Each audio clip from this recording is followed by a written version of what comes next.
Hello and welcome to the launch of New Shepard 31, Blue Origin's 11th human flight. I'm Carissa Thompson, and I am so excited to be your host for this webcast as I experience my first launch here in person. And we'll hear from the astronauts and take you right up through the launch and their landing back on Earth. So, without further ado, welcome to Blue Origin.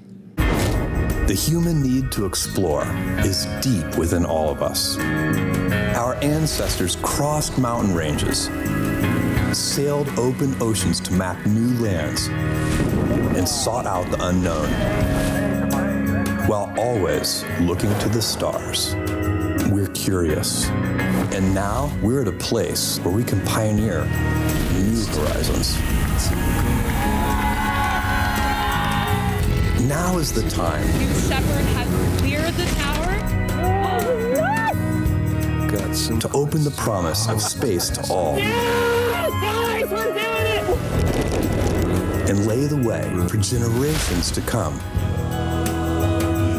When our descendants look to the stars, they'll remember this time.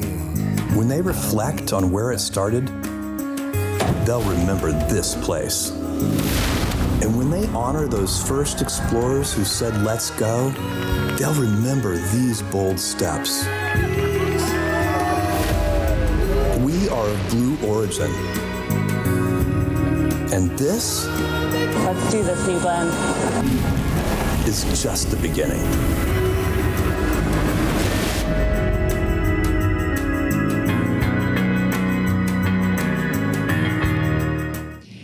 And we are live at Launch Site 1 down in West Texas, and we are sitting south of the Guadalupe Mountains and about 30 miles north of the town of Van Horn. It's the home of Jeff Bezos' Blue Origin, which has sent 52 astronauts to space. And in just about an hour and a half, they'll add 6 more to that number. And with that, we welcome everybody into the New Shepard's 11th human flight. Thank you guys so much for joining us here on a beautiful and dark morning. The sun is just about to pop up over there, and I am thrilled to be alongside my broadcast partners for today's space journalist and founder of The Endless Void, Kristen Fisher. And we have Blue Origin's Vice President of In-Space Systems, Ariane Cornell. You guys have been so kind to me as this is my first launch.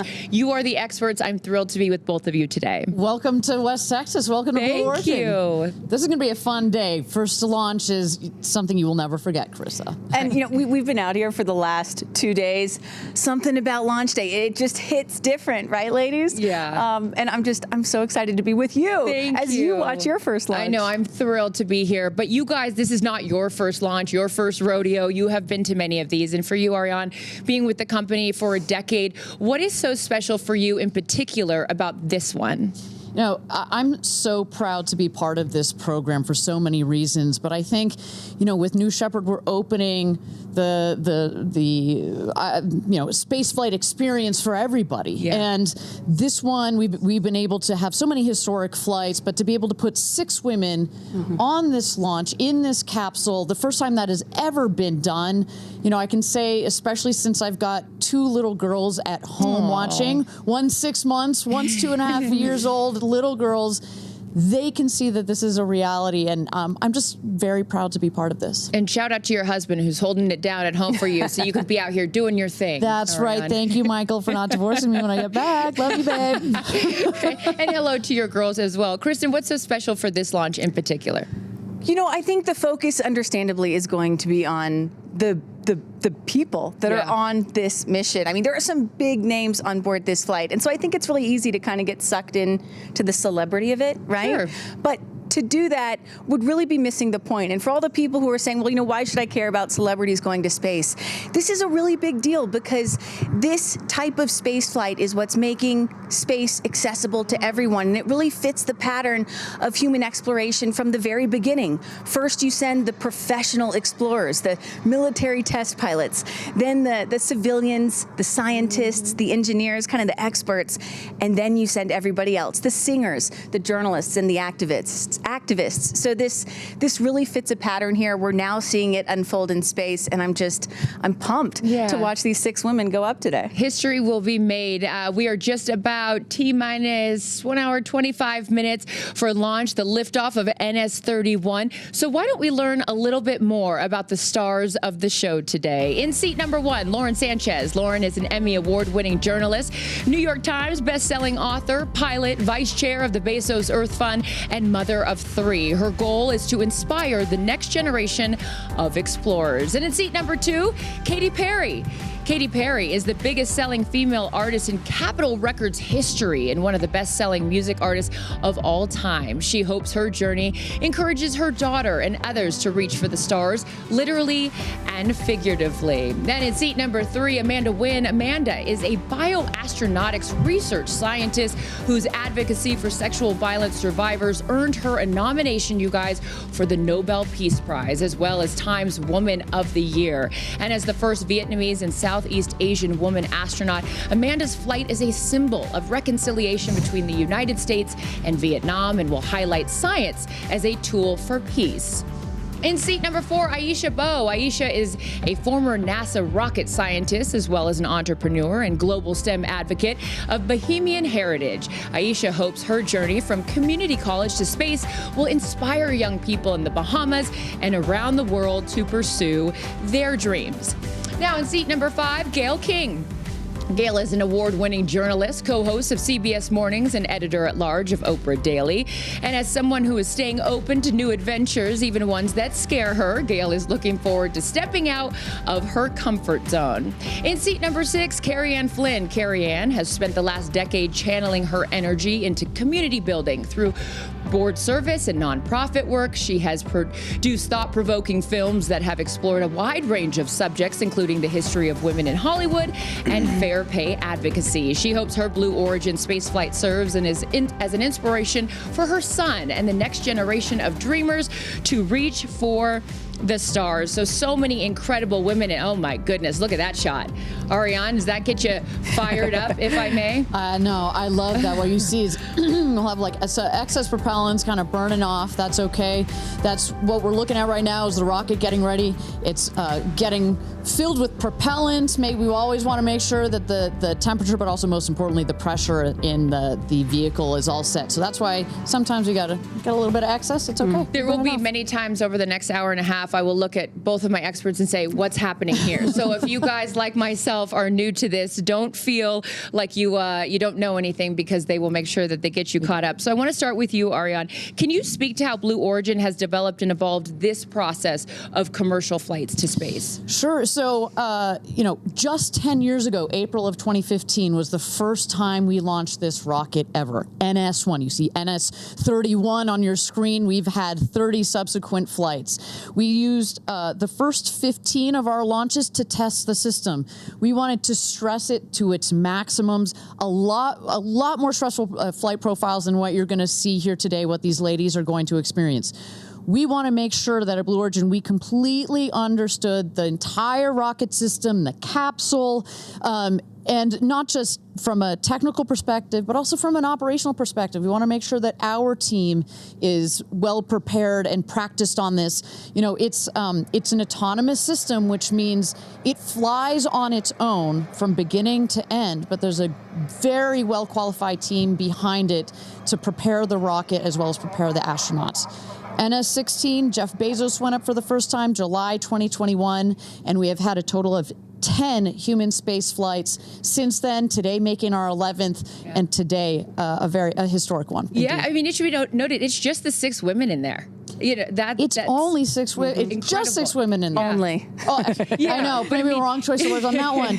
No, but please go ahead. No. It's just to be, again, being new to this field. It's like it's them. They're up there alone, but they're never alone because they've got all the great people here at Blue Origin behind them. And we talk about the frequency of these flights. So, Kristen, having covered so many, does it start to feel routine for you? It totally starts to feel routine, right? But that's exactly the point, to normalize human spaceflight and make it really safe. But, then I have to catch myself and be like, no, there's actually nothing routine about this. There will never be anything totally routine about this, because don't forget what these 6 women are about to do today is strap themselves on top of essentially a controlled explosive, a bomb. Don't tell Gail King that, right? No. Don't let her hear that. Controlled is the key word I would use with her. Controlled explosive. There is risk in that. No matter what you do, there is some risk. So you have that to think about. And then you have Blue Origin landing a booster vertically. I mean, that is something that had never been done before until just a few years ago.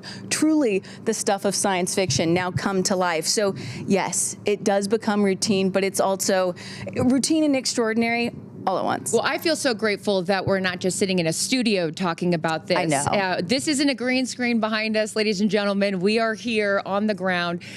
So many amazing things around us. So just to orientate the viewer, where are we exactly? Well, a couple days ago, I caught up with one of our astronauts. As I mentioned earlier, Lauren Sanchez is a pilot, and she gave me an aerial tour of Launch Site 1 here in West Texas. This is West Texas, the home of Blue Origin, and it's just this vast, incredible space. Where did your love of flying come from, Lauren? My dad. So he was a pilot. My dad was a pilot, is still a pilot. He's 84 and still teaching how to fly. Wow. And I love it. Flying to me is complete freedom. You're at the controls, you're seeing the world from a different perspective. Okay, first look to the left. Okay. That's where the booster is gonna land, right on that spot right there. Wow. Isn't that so cool? Oh, Counterclockwise, catch your my goodness. Yeah.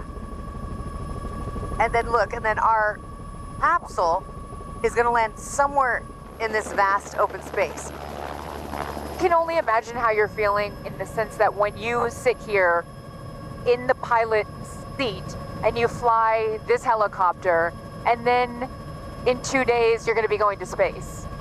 Like that, it just blows my mind. It blows my mind, and I can't believe that we get this opportunity. It's really not about going to space. I think it's about what all of these women are going to bring back, the stories that they're going to be able to tell, the lives that they're going to be able to touch. And also, it's just fun.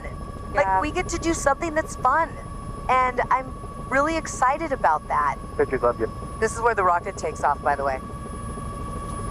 What's really cool about the Blue Origin rocket is that it's hydrogen and oxygen. So guess what the exhaust is? Clean. Water. Clean. Yeah. Water. Why is now the time to do this, Lauren? Why not? Yeah. Now is the time because Blue Origin is making it possible. And it's going to get more and more accessible with each passing year. Being able to share this experience is really what it's all about. And Aisha, Amanda, Gail, Katie, Carrie Ann, being able to share it with the kind, generous powerhouse of women is what makes it all worth it. It really does. Now, as you sit here just a couple days away from going to space, piloting your own helicopter, it says so much about you. Don't know where your dreams are going to take you, but you're here and it's your reality. And it's the most incredible adventure ever, and that's life. It's so impressive that she does that, and while answering my questions for an interview. So we will hear more from Lauren later on in the show. But right now, let's welcome in the fourth member of our broadcast team, Blue Origin's Tabitha Lipkin is over at the Astronaut Training Center. Tabitha, good morning to you. And I know that you got a front row seat there seeing the astronauts as they arrived bright and early today. What is the vibe of the New Shepard crew this morning now that the morning is finally here? Oh, there is so much energy here. In fact, I've already heard happy screams coming from inside the Astronaut Training Center. And these women are feeling all the feels, right? This is a very human emotion to feel energy, excitement, a dash of anxiety as you kind of teeter on the edge of history. But these women are all rock stars in their own fields, whether they are performers, storytellers, advocates, or engineers. So they are now bound together with this thread of this moment in time, just about to take off into space. Now, I had the immense pleasure, by the way, of getting to talk to these astronauts this past weekend when they were in all of the fields. And I want to actually highlight two different astronauts, Amanda Wynn and Carrie Ann Flynn. And they talked a lot about what this mission really means for them. Who were you ringing that bell for? all astronauts ring a bell before boarding our crew capsule, our spaceship, and it traces back to the nautical tradition of ringing aboard sailors. My family learned celestial navigation in order to find their way to freedom on that refugee boat. And so when I ring that bell, I will be thinking of Hiekwa, Goba, Iyo, Mea, the 4 that were chosen in my family to go into death to seek life. What you think this will mean for women around the world, but also for sexual assault survivors? When I fly, I'm flying, of course, to represent my community. I'm so proud to be the first Vietnamese, first Southeast Asian woman, and I'm also proud to be a survivor who is healing. This journey really is about healing. It's just that my healing takes me to the stars, across the Kármán line. When I fly, I want all survivors to know that you will make it through. First off, who are you looking forward to once you come down being able to share your experience with? I'm really looking forward to sharing this experience with my mom. Growing up, she was a teacher. She put that on pause to raise her family, and then she was an entrepreneur. And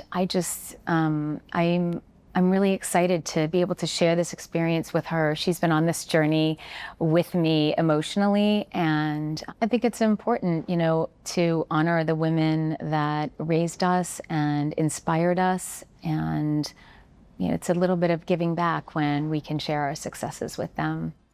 What about a message to so many kids who are watching? One of the partnerships and nonprofits a part of Blue Origin is Club for the Future. So do you have a message for the kids who are excited to watch this launch, a historic launch? Believe in yourself, dream big, and don't let anyone tell you no. It's never too late to fulfill your dreams.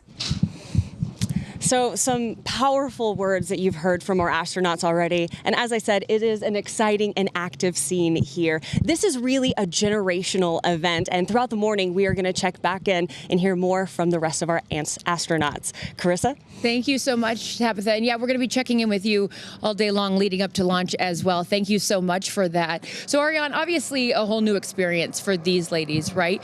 Walk us through, myself included, since this is my first launch. What have these women been, going through, and how have they prepared for today's launch? Sure. So for our astronaut training program, we have our astronauts arrive on site 3 days in advance. And they go through just 2 days of training. It's 2 intense days of training, but really that is all that they need. So what are some things that we walk them through? What we call ingress and egress, just fancy words for saying how to get into the capsule, how to get into your seat, how to buckle your harness. That's really important. It's a 5-point harness, much like a race car harness. How to get out of your seat. You just kind of turn the click on the button on the harness to get out. How do you also get out of the capsule? We go through emergency procedures, obviously hoping nothing, they don't need to use them, but all of this is about getting them acclimated. More of that. We get them situated with our launch site. We take them out to the tower. We had the good fortune of going up to the top of the tower a couple of days ago. Well, let me throw it back to you. Even with the rocket there, without the rocket there, you felt something, right? Oh, yeah. Going up in that elevator, I was like, oh my goodness. I can only imagine how they felt. But the importance for them, again, in my world of football and sports, it's the run through. Here we are at the top there. And the rocket, and again, correct me if I'm wrong, Ariane, will be right behind where we're standing, right? That's precisely, sort of that is the gantry that goes out and connects with the capsule, yeah. Yeah, but a walkthrough, right? It's important for them to get acclimated so they're not doing it for the first time when they're about to go to space. So very cool. So much has went into it. We even got to peek in yesterday a little bit of the astronaut training, and I got the great fortune of going in the capsule and sitting in the seat. It's an incredible experience. But you mentioned those 2 days, and safety, of course, always top of mind here at Blue Origin and in space flight. So, Kristen, how does New Shepard stack up against some of the other spacecraft?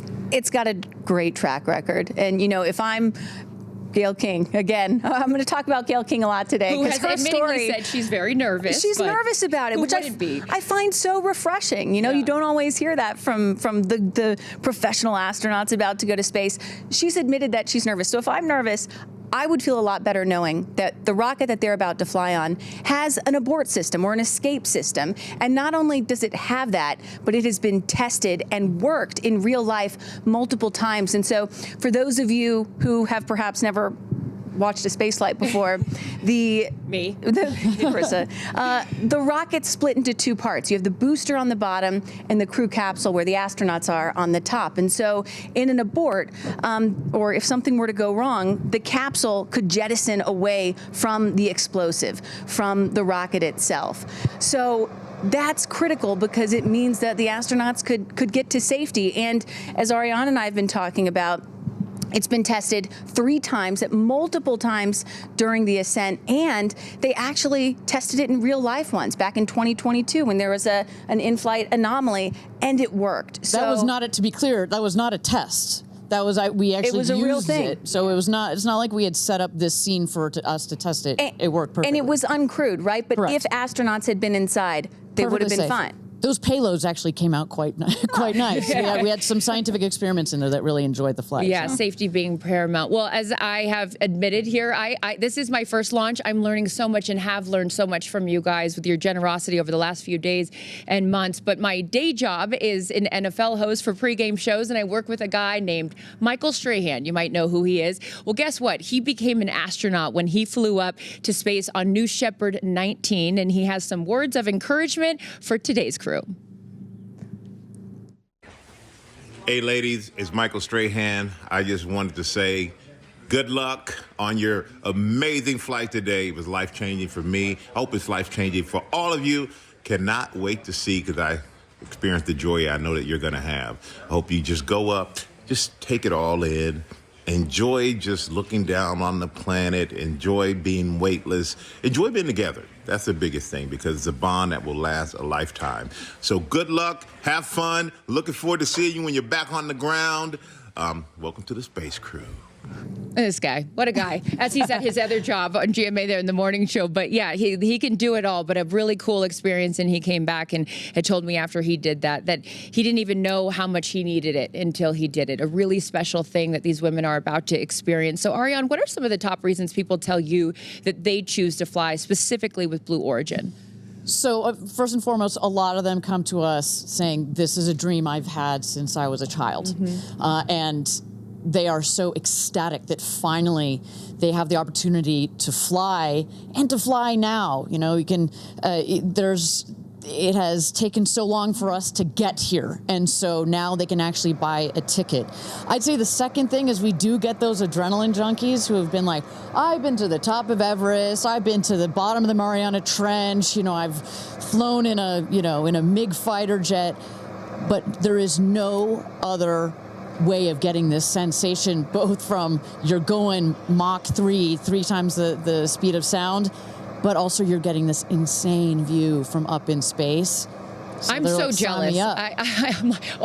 I'm glad you, thank you. You teed me up for the sign up, because guess what? It is as easy, I can't believe I'm about to say this, as scanning a QR code. If you want to go to space, scan that QR code right there on your screen. This is, my goodness. It's like going to a restaurant and, you want to see the menu or you want to go to space? But here you go. You can join the manifest and book your flight on New Shepard. It is as easy as that. Absolutely incredible. But for those of you just joining us, my name is Carissa Thompson alongside Kristen Fisher and Ariane Cornell, and we will be taking you through the launch of New Shepard 31, Blue Origin's 11th human flight. And in just T-minus an hour and 6 minutes, our crew of 6 women, Aisha Bowe, Carrie Ann Flynn, Gail King, Amanda Wynn, Katy Perry, and Lauren Sanchez will emerge from right behind me. Now that the sun's up, we can show you. Astronaut training is over my shoulder here. They'll emerge from the door where we saw Tabitha a little bit earlier, and they'll hop into Rivians and drive down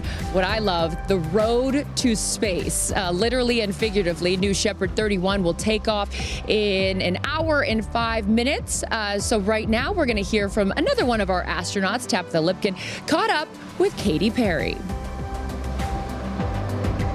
A big part of your life, of course, is your daughter, Daisy. Yeah. I want to know, does she kind of have a concept of what's happening, or like, what are your feelings around sharing this with her? I mean, she's 4.5, so she's still trying to figure out what day of the week it is. Sure. But it is very normal, for us to talk about mommy going to space now. And I will be so excited to hold her when I land.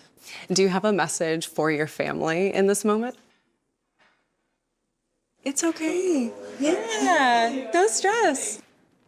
I'm going to be very emotional this weekend, of course. Yeah, it's an emotional thing. It's a big journey. It's huge. My message is that I love them.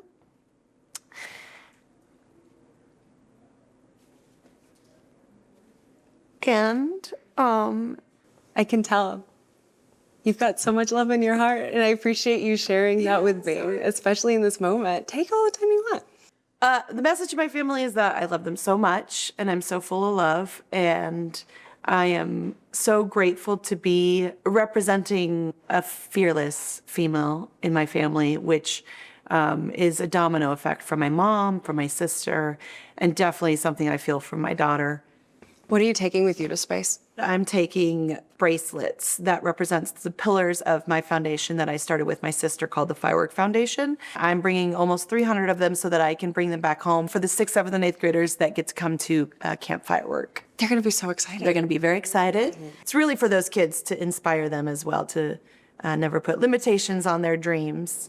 I'm going to be bringing a daisy, a real-life daisy from the Earth to remind us that the Earth is very precious. I'm also launching a tour on April 23rd in Mexico, and I'll be on tour for the rest of the year.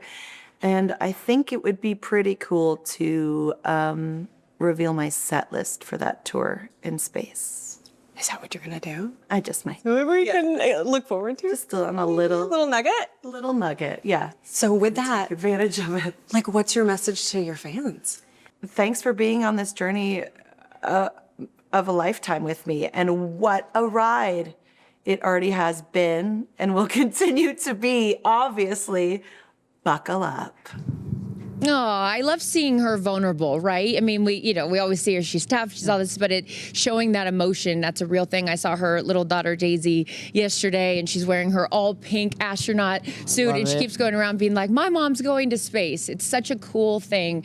And for all of you Katy Perry fans out there, I know there are a lot of them watching. It must be cool to see that. And revealing the set list, which is also very cool up in space. But Kristen, today marks the first all-female crew on a Blue Origin flight. What does that mean specifically for you? It hits home because, my mom was a member of NASA's original 6, NASA's first class of women astronauts. Dr. Annalee Fisher there, and that's my dad, Dr. Bill Fisher on the right, who is also an astronaut. And, which is incredible, by the way. Like, both of your parents being astronauts is just, wow.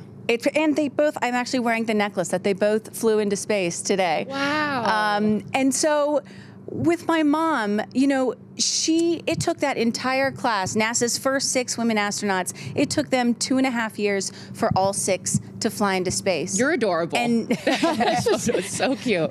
And now Blue Origin is sending 6 women into space in a single day. I mean, that's progress right there. And then on top of that, my mom was the first mom in space. I was 15 months old when my mom flew, and so I'm really relating to little Daisy, Katie's 4-year-old today. But back then when she flew in 1984, there was some people thought it was really impressive and incredible what she was doing, but other people were like, my gosh, how can you leave your 15-month-old baby back on Earth? And so today, here we have 4 moms, 2 mothers at the desk, a grandmother going up in space. Yeah. I mean, it's truly generational progress, and it's just so cool to see. And I got to shout out to my daughter, Clara, who's watching at home, who is so upset that she can't be here today because she wanted to meet Katy Perry. But hey, you got to go to school. So I got to go to school. I should mention to you that actually we at Blue Origin, we've got these what we call our business resource groups. So they're groups that you can join as the employees, and we've got one for the Black community, the Latin community. But we also have one for the parents at Blue, and we call it New Fisher. So, we've got New Glen, New Shepard, etc. It's called New Fisher. There's the patch. It even has a patch. I just found out about this yesterday, by the way. Don't worry, we'll get you on. We'll get you. So it is so important, you know, what your mother has done and what these women are doing today. Well, and you know, ultimately, if space is about, if we're here to open up space to everybody, you know, someday in the future, it's not just going to be, you know, adults that go into space. It's going to be kids too, and entire families. So that really is also what today is about. The start of all that. It is. It's really special, and I love that it's getting light, so you guys can really get a full scope of what's going on behind us. And with that, we're going to send it back over to Tabitha Lipkin, who's moved over to the viewing platform where friends and family will watch today's launch. And Tabitha, one of today's astronauts, had a connection to Blue Origin before she even joined the crew. Tell us more about that. Oh, and it is such a beautiful connection. So I want to focus on Aisha Bowe for a moment. I mean, she just embodies what it means to be multidimensional, right? She talks about going from community college to space. She's representing the Bahamas, and she helped found projects like STEMboard and Lingo. But within being multidimensional, she also was a mentor for an employee right here at Blue Origin who helped build the very rocket she is about to take off on. What was it like when you put the flight suit on? Gosh. Okay, the flight suit, first of all, we look good. It's amazing. Like, as I pulled up the zipper, I felt like a superhero. And then I just reflected on my life and the journey to the flight suit. My 92-year-old grandfather is making the journey to see the flight. And where he was born in the Bahamas, they didn't have aircraft. He used to ride his horse around all the time. And so now he's taking an airplane to come see me fly to space. And that was at the top of my mind when I was zipping up the suit.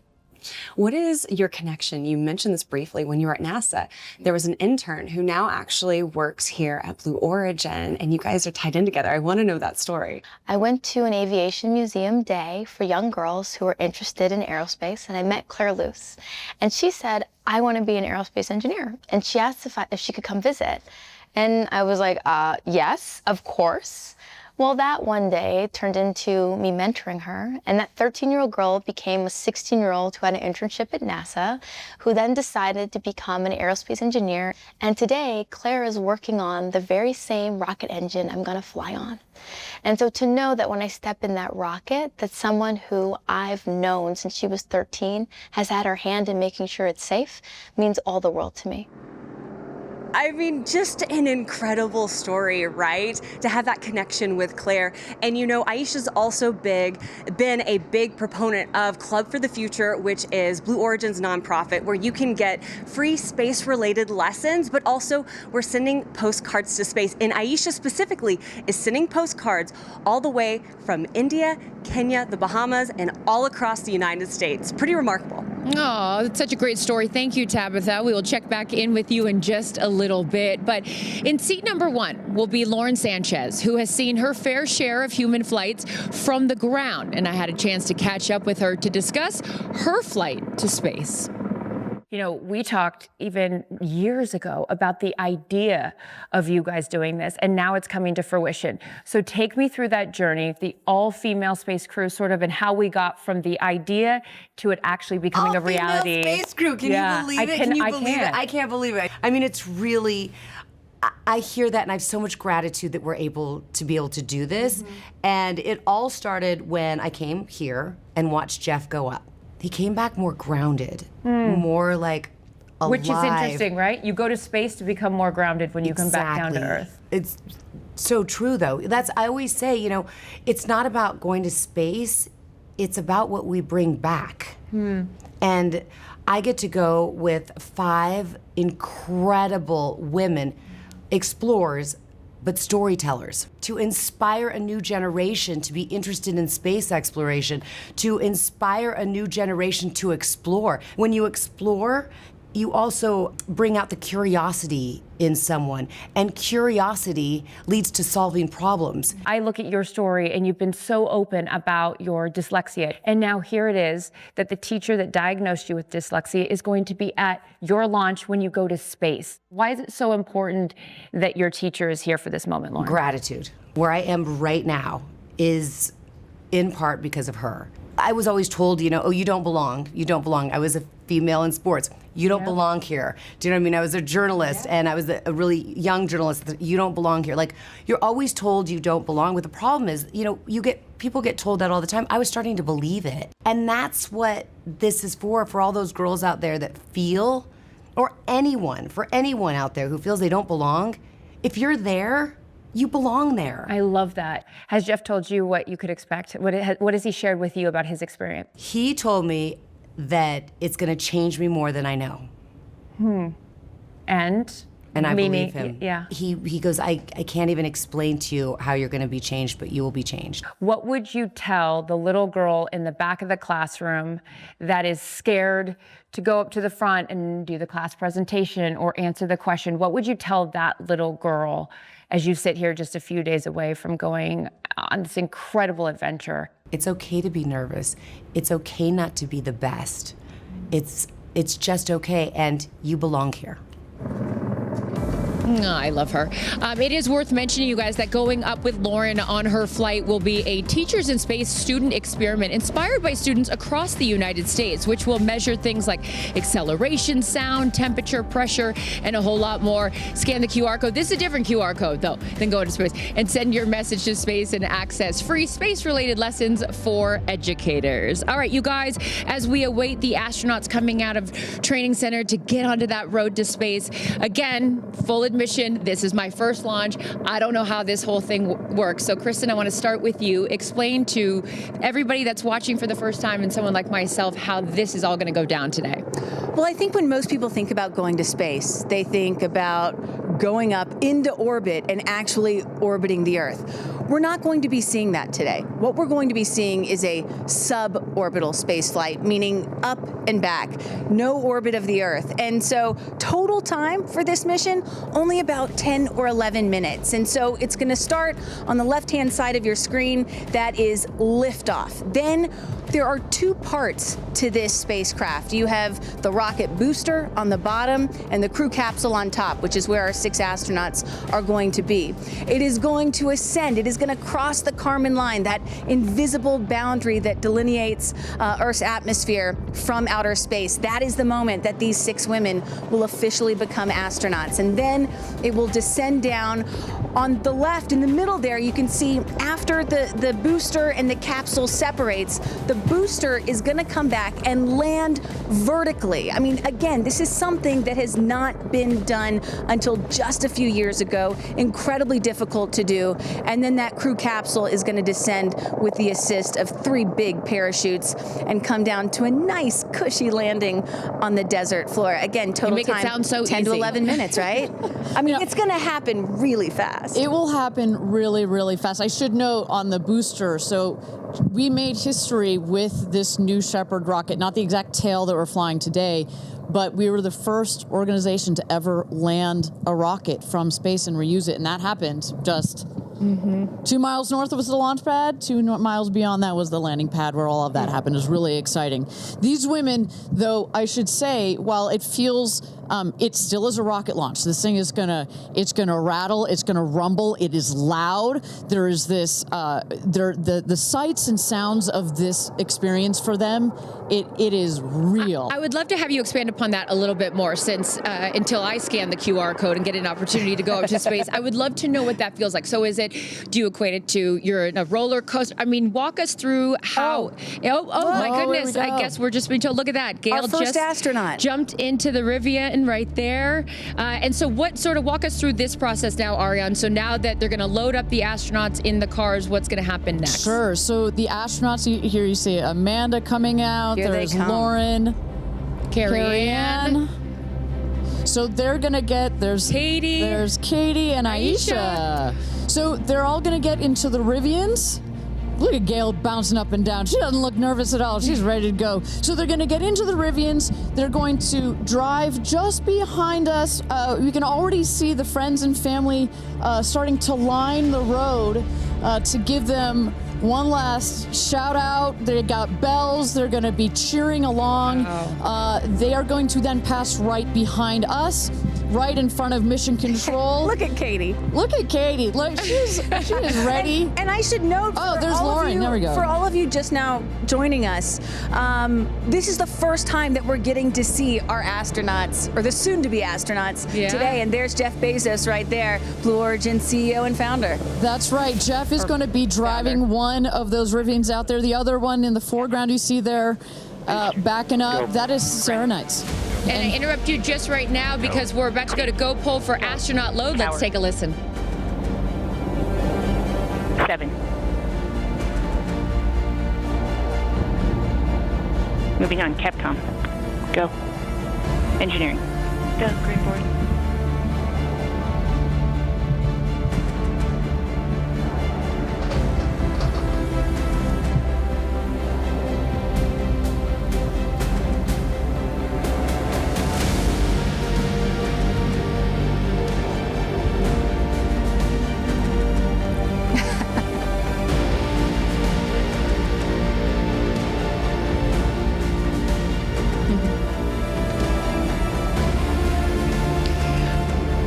I love that. Katie with the final wave there as they load up. So again, Ariane, they load up here, and then what happens next? Right, so they're loading into the Rivians here. You saw Katie waving because we already have, as I mentioned, the friends and family that are lining this road to give them one last kiss and hug.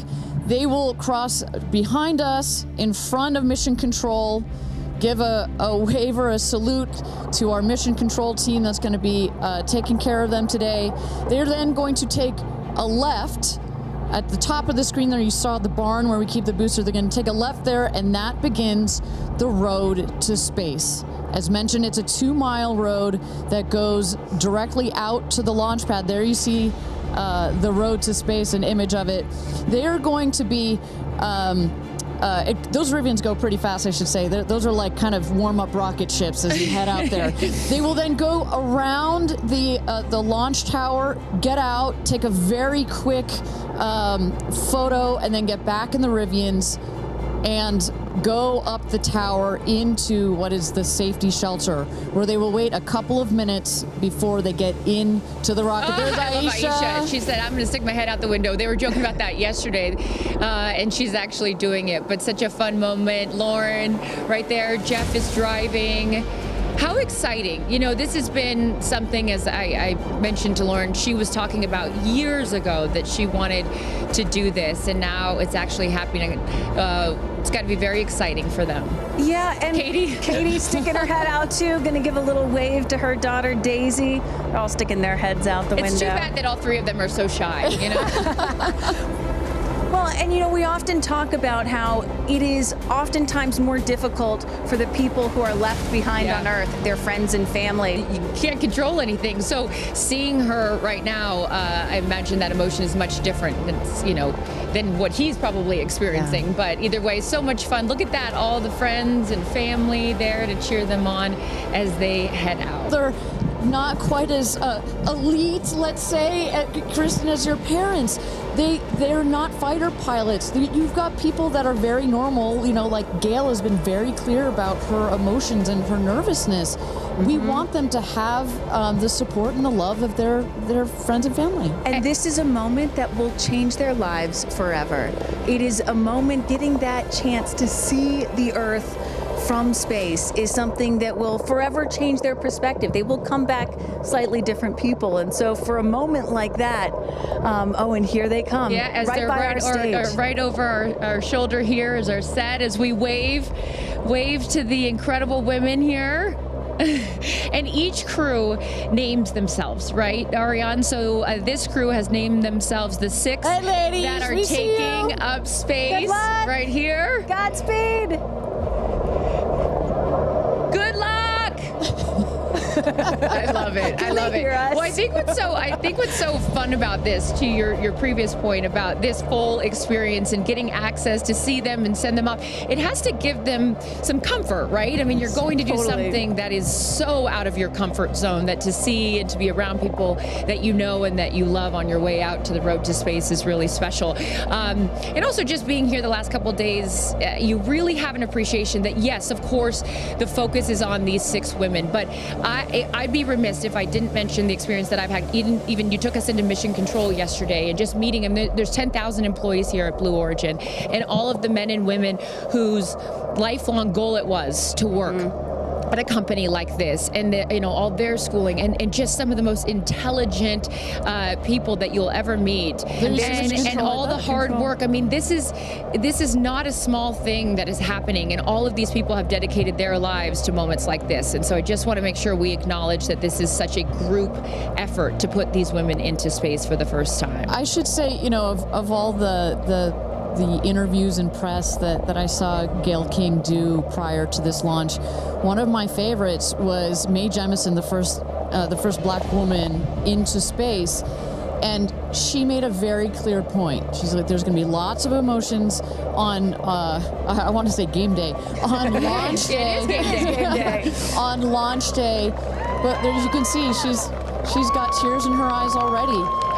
And just know that you have some of literally the world's most intelligent people that are taking care of you, that are watching this rocket, not just today, that the energy that has been put into this vehicle over the last several years, the several months that have been taken to plan this mission, and in the last final days and hours as we check the vehicle, we only send them out there and only send them up into space when everything is ready. We take this very, very seriously.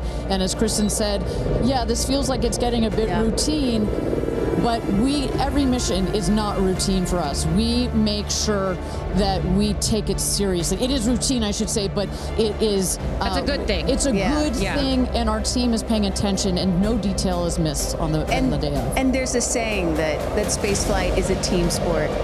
And, it's not, there's so much focus on the astronauts, but it really is a team sport. And I think we really got a sense for that yesterday going into mission control. For those of you just joining us, Carissa, Kristen, Ariane here, Tabitha with the friends and family, and then we see the astronauts here. They have loaded up from the astronaut training center. They're in the Rivians, going at quite a speed, I will say, on the road to space, which what a is shot. Look at that really sunrise. beautiful. I was just going to say, which is such a beautiful shot there, the aerial view from our helicopters. But, there's been conversation leading up to this, and I loved, Kristen, you had pointed out when you get asked, like, well, why do this? And you had said something that I thought was so interesting. It's like, well, then why travel? You say it more eloquently than I There can. is, of course, criticism, right? Like, why should we care about this? Why should we care about your average person, even though these women are not average? Why should we care about them or celebrities going to space? Or why should we even be going to space, period? And my answer to that is, well, why do we travel? Why go to Paris? Why go to London? Why go to Japan? It's because it does something to you that's different than just looking at a photograph. You experience it in a different way, and it changes your perspective. It makes you a better person. It makes you understand other cultures and civilizations and other people. It makes you have more sympathy.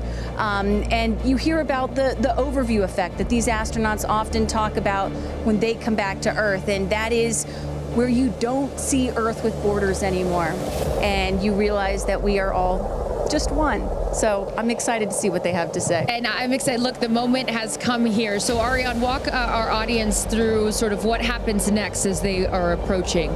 Sure. So they have just driven down the road to space, the 2 miles. They are going to go to the north end of that circle and jump out of their Rivians and take a cool shot, a photo that is with the rocket in the background. Again, all of this is very tightly choreographed, and we want to make sure that they do this quickly so that they can get back in the Rivians, go back around the circle to the base of the tower. At that point, we're going to get them into the elevator that will take them up to the south tower. That's the one in the background. They will enter into the safety shelter where they will spend a couple of minutes there while our crew, the Blue Origin crew that is up on the tower, gives the final thumbs up that they are ready to load the crew into the capsule itself. You know, this is safety is paramount at Blue Origin, so we want the minimum number of people out there next to the rocket for the least amount of time. So we keep it fast. We keep all these procedures tight. But we got to do a quick photo shoot by the rocket. I mean, so good. It's history, you know? We got to capture that moment. And again, for those of you just joining us, this is something that I was not aware of. That beautiful rocket right there, New Shepard, didn't come out until this morning, right? So explain a little bit more for those people that are just tuning in, sort of how the setup works. Sure, that is correct. So at about 2 o'clock this morning Central Time, we rolled the vehicle out there you see on the truck with the capsule already what we call mated to the rocket. You'll see here in a moment the rocket, it goes very slowly, just want to make sure we take care of our baby as well. Goes out there, the truck will turn the vehicle vertical, and at that point we connect all the pipes and the hoses to the vehicle, and we start loading the vehicle with propellant. Right there, it's empty. That's for safety and security reasons. That's also, it makes it easier to turn vertical. We'll load the vehicle with propellants all the way up to the last moment. We put in there, you heard it earlier in our webcast, liquid hydrogen and liquid oxygen. Those are the two propellants that fire into what we call our BE3 engine, our Blue Engine 3. And our team in Mission Control from that point on has got their eyes glued to their monitors to make sure that the propellants in the tank stay within bounds, within temperature bounds, within pressure bounds. As they make their way here onto, they'll take the elevator, right? They won't take the stairs. That is correct. Yeah. So we just inserted the elevator relatively recently. It makes it a little bit more comfortable as you're going up to the top of the tower. You know, we're at about 3,000 feet above ground level in altitude up here in a dry, dusty desert. We just want to make it a little bit easier for them. And it's worth noting, too, so the 6 women are headed up. We saw Jeff is with them as well, but also crew member 7. Explain to those at home who crew member 7 is. Right. It's like, well, if you don't mind, I'm going to use a football reference for you, Aaron. And we come, I called you Aaron like your girl. Sorry. Oh, my goodness. We're often confused. I know. Oh, my goodness. So it's like the 12th man in Seattle. This is like the 7th crew member. There's 6 crew members that are going obviously in the capsule. But nobody from Blue Origin will be in the capsule. It'll be the crew member 7 that has been training them. We saw Sarah Knights as the second driver in addition to Jeff Bezos. And then, a little confusing, we've got a second crew member 7 who is going to be on Capcom, or capsule communicator. Today, her name is Laura Stiles.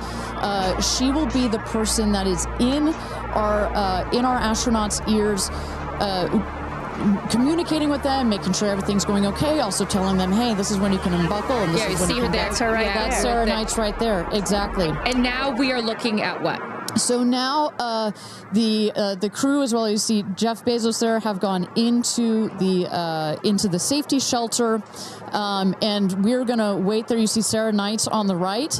She's gonna just communicate with the Blue Origin team that is at the other tower just next to the rocket to make sure that everything is set and sorted for them to do their final load. This happens very shortly here. We clock it at about T-minus 35 minutes, but we'll only do it when we're ready. And in case some of you are wondering what a safety room is or why it's there, it's, again, what Ariane was talking about. You want to keep these astronauts as safe as possible for as long as possible. Of course, they'll be safe when they actually get in the rocket, but just in case anything were to go wrong, we had the chance to go inside this room a few days ago, and it is, I mean, is it a bomb-proof room? Do you want to say that? I mean, it is. It is. And you feel it when you're in there. You're like, oh gosh, now This it is feels real. Yeah. And after going up that elevator, you know, for us, I think that's the moment where we weren't even going into space, and all three of us were like, whoa, okay. It gets real serious. Yeah. But I love the access that we obviously have in being able to see these women before they go up. For those of you just joining us, we are T-minus 34 minutes to launch for NS-31, Blue Origin's 11th human flight. As you can see there, a little live look in as them saying some words before they take off. So I know that we had started to expand upon it and then took a shot of the astronauts. So what will they feel? Sort of walk us through the physical part of what they'll experience, Ariane, once they are in the capsule. So once they're in the capsule and they're ready for takeoff, first they'll hear the engine when it ignites. It sounds like a pop. Everybody, listening will also hear that. It sounds like a pop, and the engine roars. We hold the rocket down for about 7 seconds. Make sure it's all ramped up. And during that period, that can actually be one of the most, frankly, nerve-wracking times, because you start to, if you're in the capsule, you start to see the glow of the flame. And here they come. Here we go. Loading into the capsule. And the significance here of the bell, and I should note before I have you explain that, each crew names themselves. They have named themselves the 6 taking up space, as each one is ringing a bell. And the significance of that is what, Ariane? This is one of our traditions. All astronauts throughout history in various programs have had their traditions.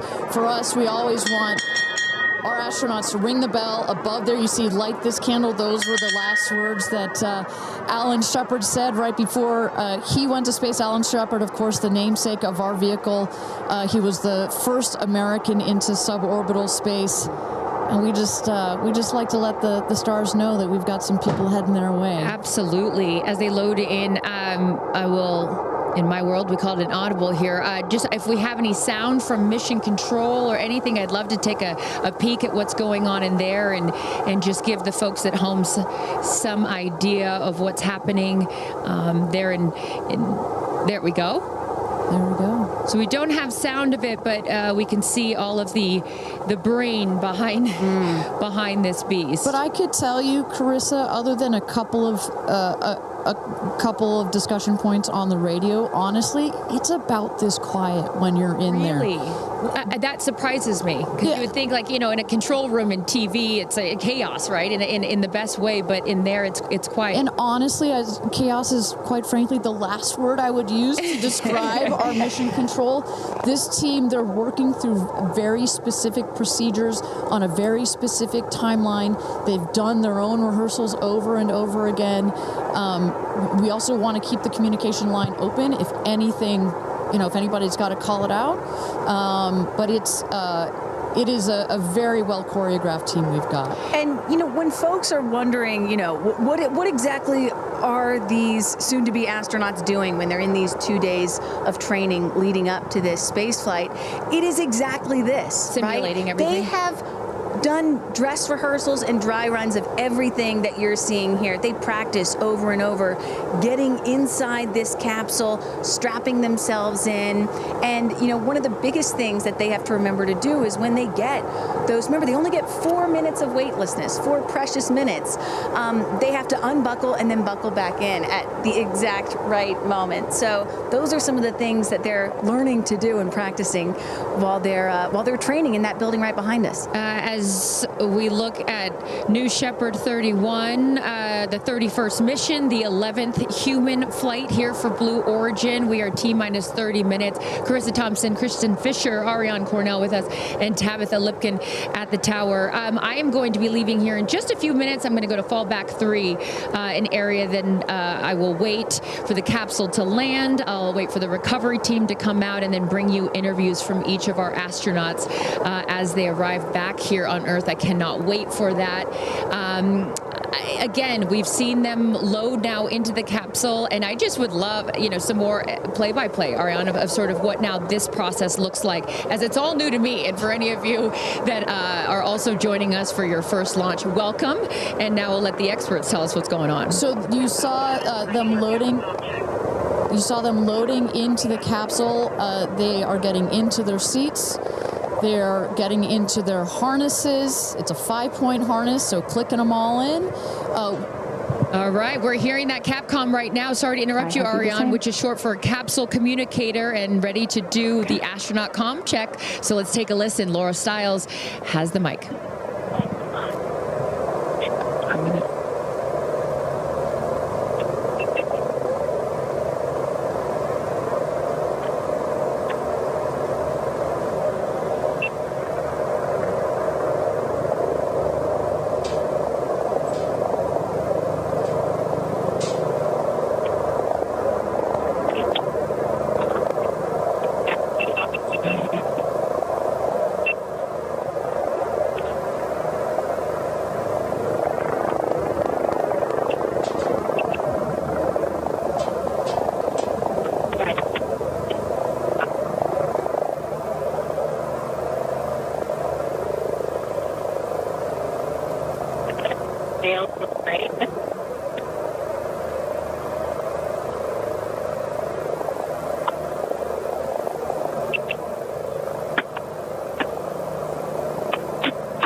Welcome back, everybody. We are at T-minus 26 minutes and 50 seconds to go until NS-31. New Blue Origin's 31st mission for our New Shepard rocket, our 11th human flight. I'm Ariane Cornell here with Kristen Fisher at the desk. Carissa Thompson has left to get into place for her viewing spot for the launch. We are waiting on Capcom, or the capsule communicator, to run the comms check with our astronauts. But Kristen, we were just talking a second ago about what's going on here. You see our crew member 7, Sarah Knights, who's coming out of the capsule there. She has helped load our crew into the capsule, has done just a double check, making sure those seatbelts are nice and tight, as well as made sure that the earpieces and everything are set for our astronauts. I should note, just as we give kind of we got this beautiful aerial shots this morning of the rocket. We have these sunshades. You see on the at the top of the capsule, that kind of white square. We've got one there in the foreground, and coming around, you'll see another one on the back. Those windows are so large that it can kind of act like a greenhouse in there, and especially down here in the West Texas desert, it can get a bit toasty in there. So we've got some nice sunshade for their comfort. And I love that we can see some of the crewmates inside the capsule as they're getting strapped in. I think you could see Lauren Sanchez right to the left of the hatch right there from that camera shot. So pretty cool that you can see them this close to lifting off. Ariane, I have to say, I might break in. We got experience. Jeff Bezos here. Yep. I'm so excited for you. I don't want to get off. I want to go with you. And when you get back, I can't wait to hear how it's changed you. I love all of you. See you soon. Godspeed. Gradatum ferociter. And there you heard it. Some words of support from Jeff Bezos, founder of Blue Origin, also astronaut himself from our first launch.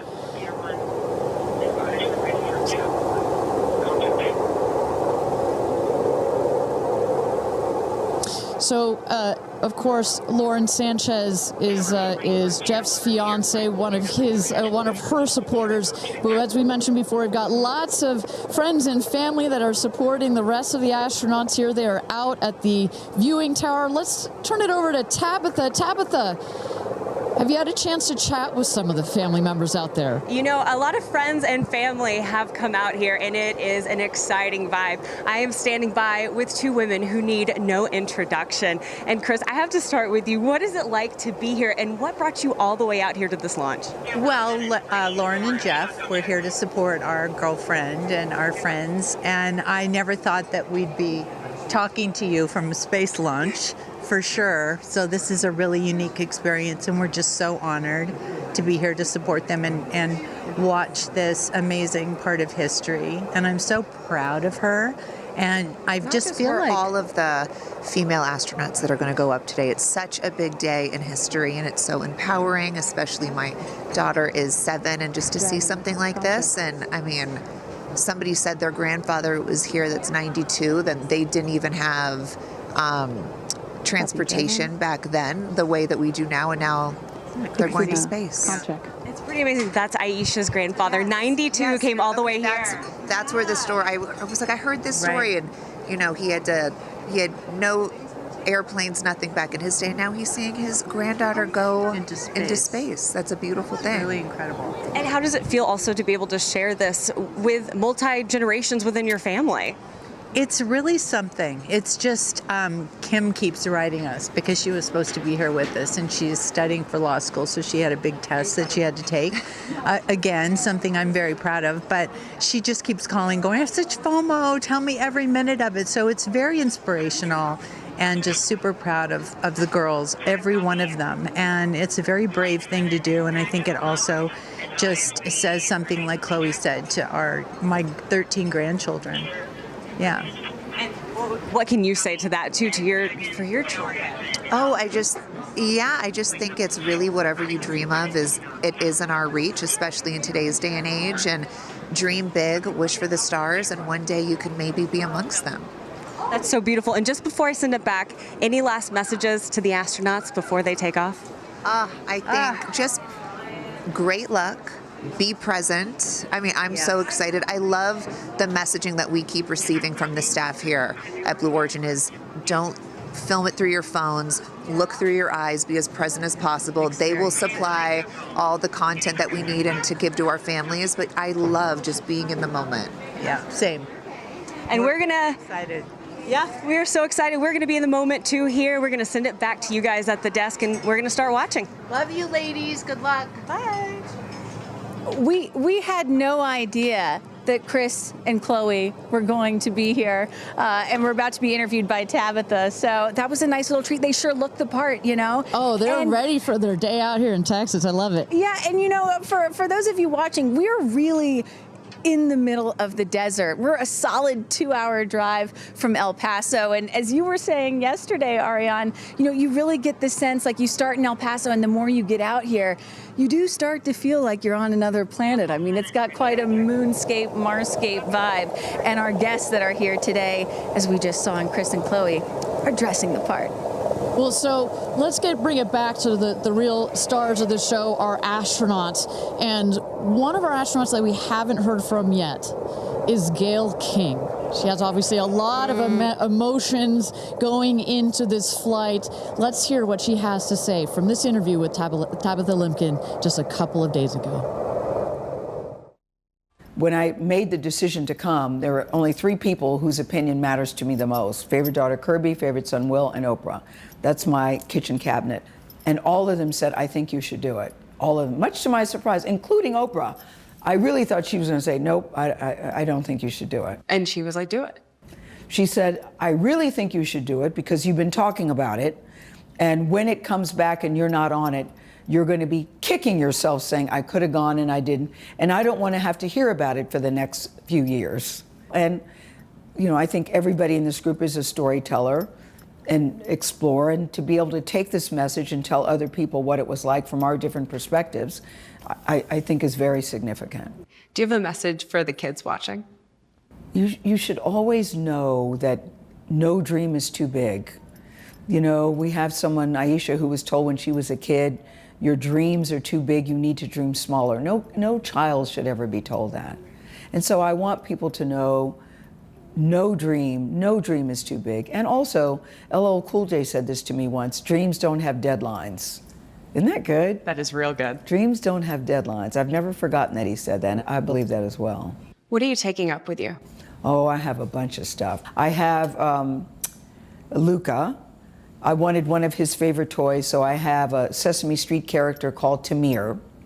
Tamir is this little black boy with great curly hair, so Tamir gets to go to space. I have a wooden cross that you can hold in your hands. It fits like in 3 prongs. And a stranger came up to me at the airport. She said, I always hear you talk about being a nervous flyer, and I wanted you to have this. And so if you're ever on a flight and you feel nervous, take it out and hold it. So whenever I'm flying, I have this with me. Also, I just noticed, what is this on your wrist? So Jared, who's one of our jib operators at CBS Morning, his daughter, Denise, who's 7, made this for me. And she came into my makeup room and said, I made this for you. Someone else gave me astronaut era. That's pretty great. Space sister, Amanda, just gave me this. I mean, so I feel that I feel I'm pretty well protected. Absolutely. I will say this, as excited as I am, I'll be very glad when we come back down. I will be very, very, very glad about that. Well, clearly we heard Gail there and prior to coming down here in Texas, nervous and excited at the same time, but one of the things I like about this is that she just makes it real, you know? Regardless of who you are, this is a nerve-wracking experience, and the fact that she's so authentic about it, but also, more so, she is stepping so far out of her comfort zone. I think that in its own right is extraordinarily inspirational. I think most people would feel the way that Gail is feeling right about now. I would. If you're about to launch into space. You know, one of the things that I find so refreshing is that, you know, back in the early days of human spaceflight, you had the Mercury astronauts, and they were all white male military test pilots, and they all had to have the right stuff. You could never talk about nerves or being nervous or your feelings or stuff like that. That was the wrong stuff. But now, in 2025, it is the right stuff to be like Gail King and talk about those concerns and fears and excitement that you have before launching into space like that. And that really shows you just how much the human spaceflight experience has changed over the last half century or so. And that really is what today is all about. I know there are some people watching this or who have heard about this who are thinking, why should I care about people going into space, you know? Katy Perry, a famous pop star, why should I care about that? And the reason is, it's missions like this that really begin the process of opening up space to everyone, for all of humanity. That's what today is about. And I think we have to, it's not just about today. Today is very, very important, but I think also one of the reasons that I love working at Blue Origin is we think in very long time scales, right? I honestly feel like I'm working at a company that will be here in at least 100 years. And that's what this flight is for. It's about inspiring women. Oh, look, talk about inspirational women. Several female astronauts in that group right there. How many astronauts do we have there? I see 4 or 5? At least 4 or 5 and counting. it's a tight group that's only going to get bigger of those female astronauts there. You see Kelly Girardi and Cyan Proctor. I see Emily Calandrelli, Sarisha Bandla. I mean, just an incredible group of women that have gone to space already. And after today, in just 15 minutes, we are going to be adding 6 more to that group. It's getting close, Ariane. It is getting close. So with that, thank you again, everybody, for joining us for NS-31, our 11th mission, human spaceflight mission to space here. We are at T-minus 14 minutes and 30 seconds, just to give you a little bit of a preview of what is to come. At about T-minus 10 minutes, we are going to have the go, no-go poll. We're going to throw it back to mission control audio. And basically what that is we go through each of the important subsystems, and our flight director, shout out to Michelle Christensen, our flight director, our first female flight director at Blue Origin. She is going to lead that poll, and we're going to go to each one of the groups and say, are you ready to go for this flight? Is your subsystem ready to go for this flight or not? I was just 15 months old when my mom flew in space. And, I think about what it must have been like for her to be a first-time mom and training for her first space flight all in 1 year. And she was a part of NASA's original first 6 women astronauts alongside Sally Ride. Of course, it took them, those first 6 female NASA astronauts, 2.5 years for all of them to fly into space. Now, today, Blue Origin is going to send 6 women into space in a single day. I mean, that's pretty cool right there. Incredible perspective. Also, was your mom just 6 months? You were just 6 months old when she started training? She was assigned to her first space flight when she was 8 months pregnant with me. Can you imagine? God, I have a 6-month-old. I can barely fly down to West Texas from Seattle. She gave birth to me on a Friday and was back in the astronaut office on Monday. I don't recommend doing that. As a mom of 2 myself, you're a mom of 2, I probably wouldn't do that. But respect. She did, Respect, that's huge. But I've asked her, I'm like, why did you do that? And she said, because I felt I had to prove something. I felt that I had to, pave a trail for women to come. And so as I'm sitting here today, I'm thinking a lot about what she did, the sacrifices she made to make what's happening today. Again, it's not normal. Human spaceflight will never be normal or routine, but this is the beginning of making this kind of travel. We got 4 moms on board, a grandmother, making these types of people going into space very routine. Now, talking a little bit about that, getting back a little bit into the flight profile and what they're going to feel as part of this now routine flight. So the 6 astronauts are currently in the capsule right now, all strapped in, ready to go. Their audio is working. We are waiting for the T-minus 10 here for the go no go poll. Inside the capsule, they'll start to see the glow of the flame, and then they will lift off. They will take off. They are in a somewhat reclined seat, and they'll start to feel the G-forces on their body. And so kind of like sitting in a car that's accelerating, it pushes you back against the seat. That's the same here, except they're going up. They will accelerate to they'll have 3 Gs. So here on Earth, we're at 1 G. When you accelerate to 3 Gs, so like if you're 100 pounds, it feels like you are then 300 pounds. But Kristen, crazy. It's crazy. But in that reclined position, it's dispersed across your body. Bad. It's not as bad. It kind of feels like a weighted blanket. Oh. And then it nice eases and cozy. up. It's nice and cozy as it gets nice and dark. I'll take a weighted blanket right about now. But they're not, don't worry, it's going to get nice and dark, but there's no sleeping on this. They are going to have the most incredible view out of those windows. The capsule will separate from the booster. That's when they're going to feel weightlessness. They'll get the about 4 minutes to unbuckle, enjoy the weightlessness, enjoy the insane views out of those windows. They'll buckle back in, come back through the atmosphere. That's actually when they're going to have the peak G-forces. They peak at about 5 Gs. Which is kind of counterintuitive. You wouldn't think that you would feel the max G-forces on the descent, but that's when you do. But that's when you do, and it's kind of like, because you're coming back through the atmosphere, right? It's thin up there, you come back through the atmosphere, it's thick. It's kind of like diving into a pool. It kind of goes spoosh against you at 5 Gs, but then it eases back up, and we deploy the parachutes, and they come floating down at about 10 to 15 miles per hour for a nice soft landing here in the desert. At the last second, there's an air cushion that comes out. Go. Booster. Here's gonna go, Paul. Go. Ground. Go. And go. Go. Safety. Go. Capcom. Go. Engineering. Go. This is the flight director. New Shepard is go for launch. Booster, commence terminal count. Protocol flight. Yeah, baby, go for launch, my favorite words. It's getting real. T-minus 8 minutes and 51 seconds. Until our 11th human space flight, the first all-female crew flight to space. All 6 of our astronauts are loaded in the capsule, waiting for just 8 minutes and 30 seconds to go here. I don't need to introduce the incredible woman. I don't need to introduce the incredible woman next to me, who is a ray of sunshine. Oprah, you are wearing yellow because Gail's call sign is sunshine. Yes, right. And all of us, the whole family is wearing yellow today. And I, you know, we've been friends. It'll be 50 years next year. We've been friends since we were 21 and 22. And I have never been more proud of my friend than today.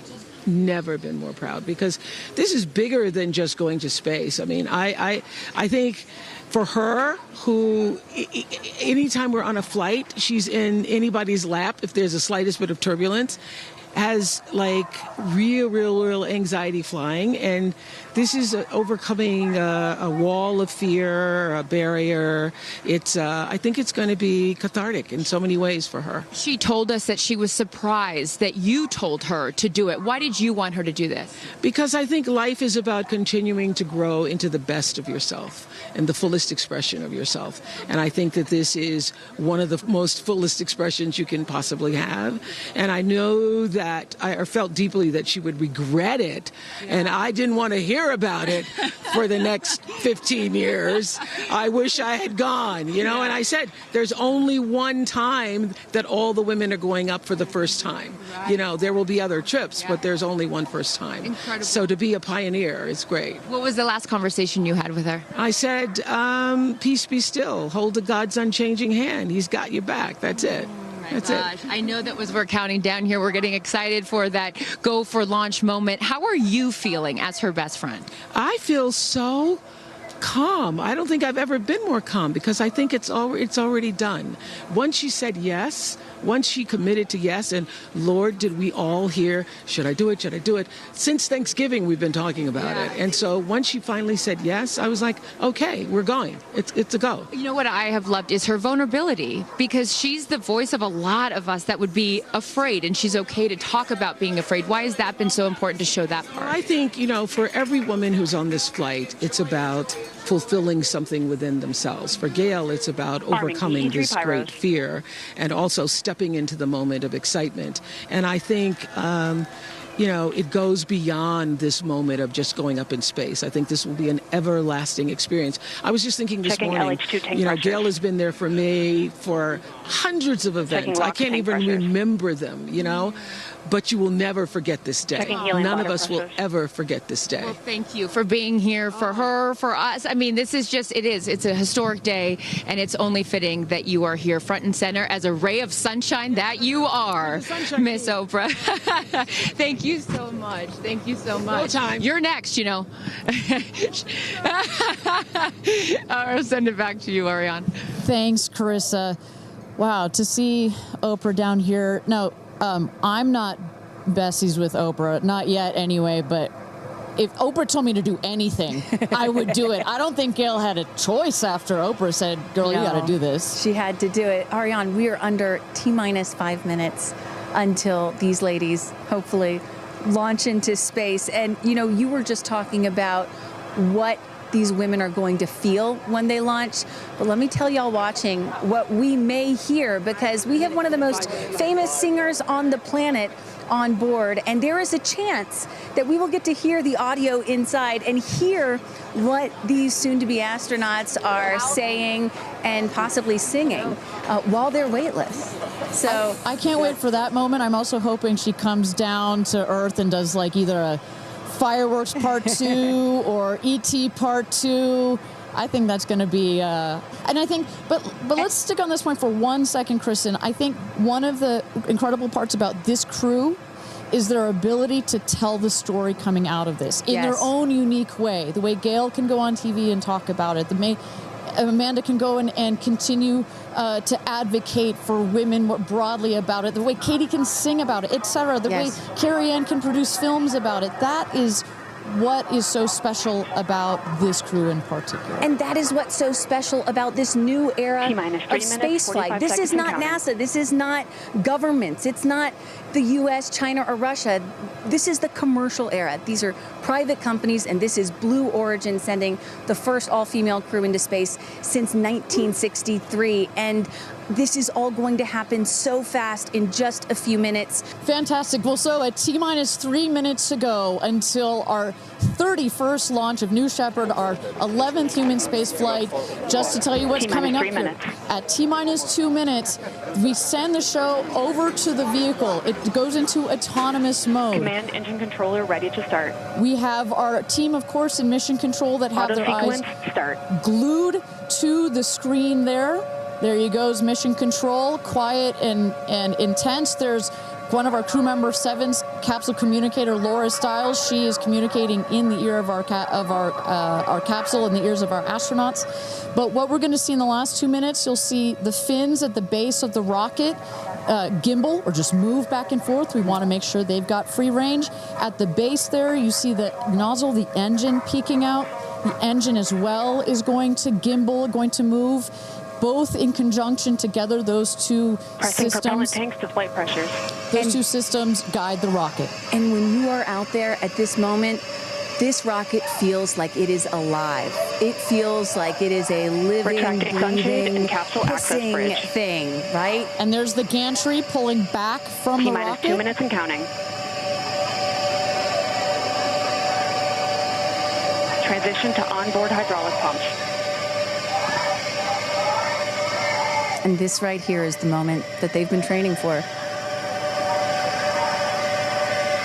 2 days, becoming a crew, becoming a team.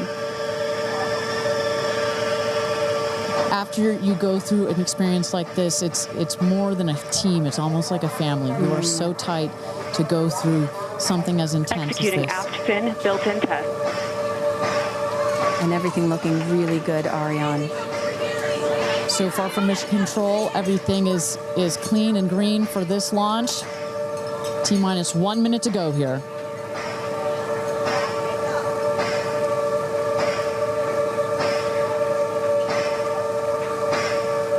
Engine thrust vector control built-in test in work. Vehicle is now on internal power. So in a moment here, we'll see those, what they call the bit checks, the built-in test checks. As you mentioned, Kristen, inside the capsule, you know, as you said, this is like a bridled beast. This thing wants to take off. Switch to onboard helium. Here we go. Good luck and Godspeed, ladies. We're cheering you on from Let's planet launch Earth. this Thrust rocket. termination system is armed. Whew. T-minus 22 seconds and counting.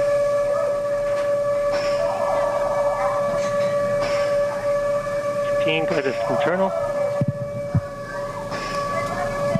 T-minus 10, 9, 8, 7, 6, 5, 4, command engine start, 2, 1, ignition.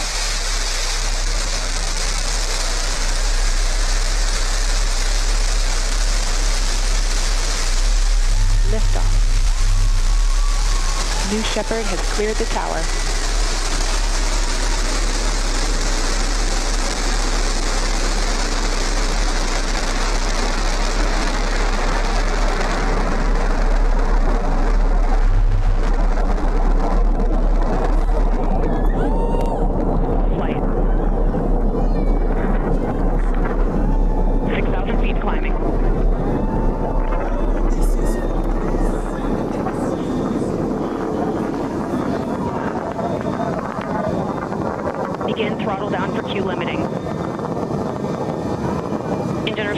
good.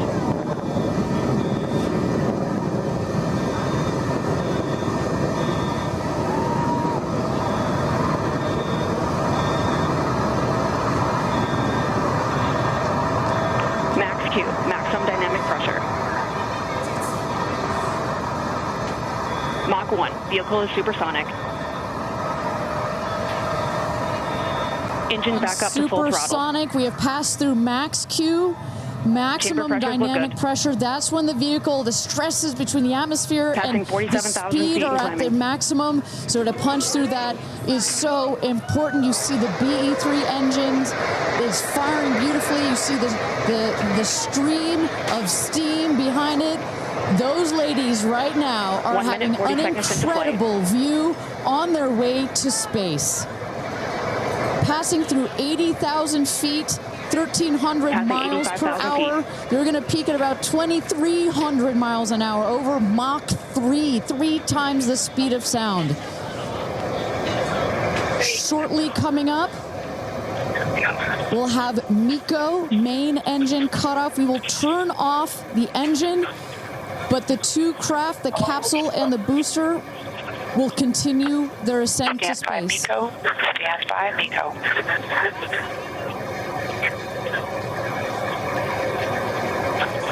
And our...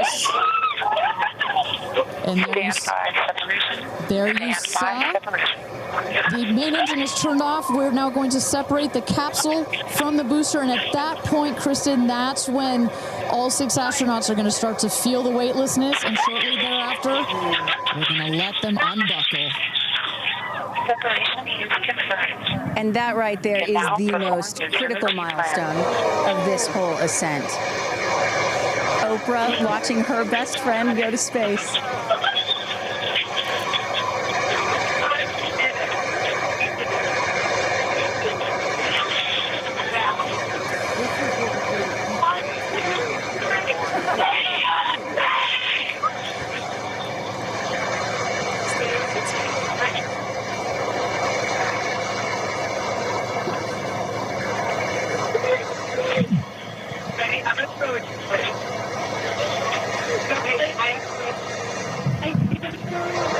And the two craft is separated.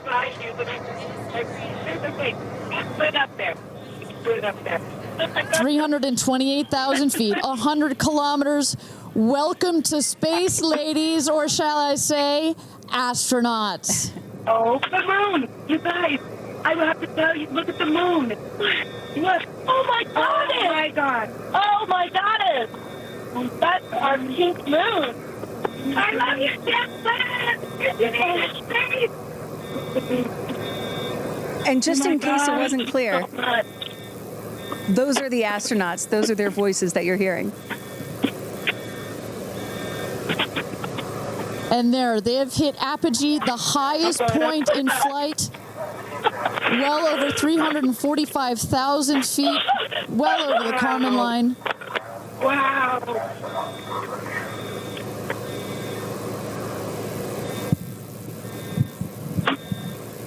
And at this moment, the astronauts have unstrapped from their seats. They are floating. They are weightless.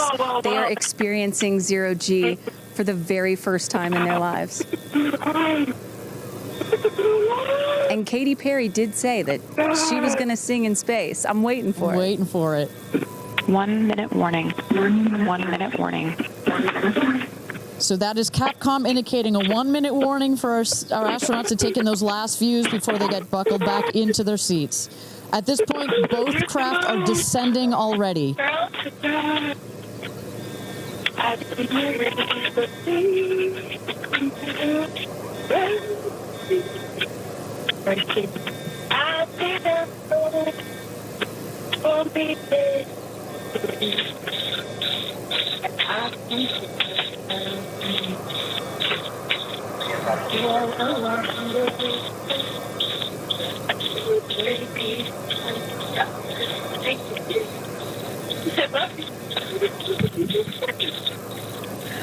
my God, gosh, wow, so peaceful.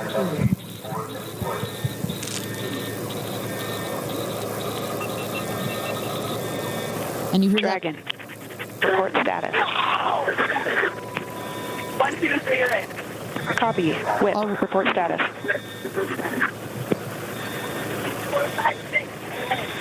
Copy. All astronauts in seat.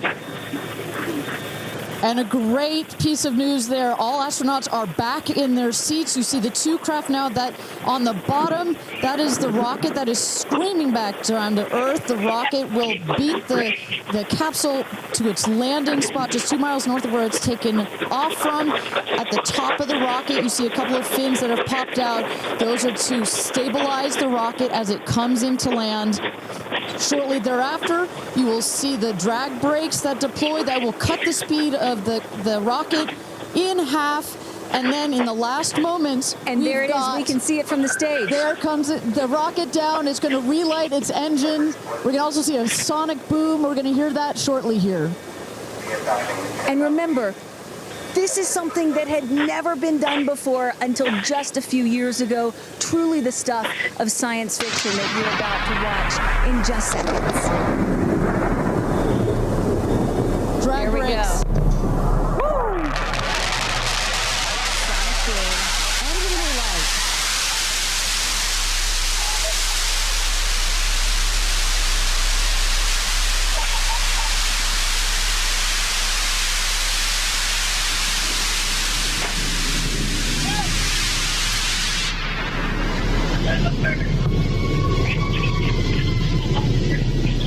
And booster touchdown, welcome home, New Shepard. Picture perfect landing right there. Picture perfect landing. Right on target. You see that dust kind of creates this dramatic cloud that that reveals the beautiful rocket that has just taken these ladies up to space and back. And I love the echo across the mountains. Is that what I was hearing there? That's what you were hearing. You heard the sonic boom, then you heard the engine relight, and all of that reverberates in this big, beautiful valley in West Texas. Stand by drogue. Stand by drogue. All right, shortly here we're waiting to see the drogue parachutes deploy from the crew capsule. Those are like the guide parachutes. There go the drogue parachutes. Just free falling right there until those drogues came out. And then next will be the main parachutes that get pulled out. Hear that screaming inside the capsule? And all three parachutes reefing.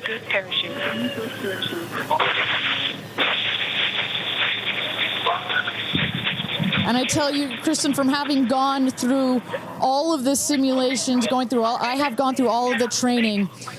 They put you in the capsule that simulates all of this, including the sounds, and when you hear the motors of the parachutes pop out, that is the best moment in flight. Because I know Blue Origin does everything they can to make this as safe as possible, and y'all have an impeccable safety record, but it still has to feel really good when you know that you're coming back to Earth with those parachutes fully deployed.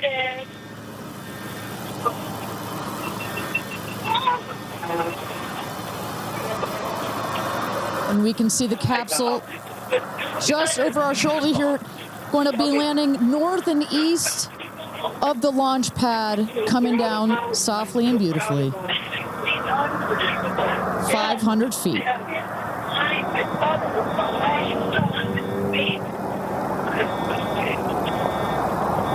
And you will see a puff of smoke when it touches down, a puff of dust. That's normal. A puff of dust, last milliseconds, air cushion that will kick up the dust. It's a very soft landing despite the sporty perception. There it is.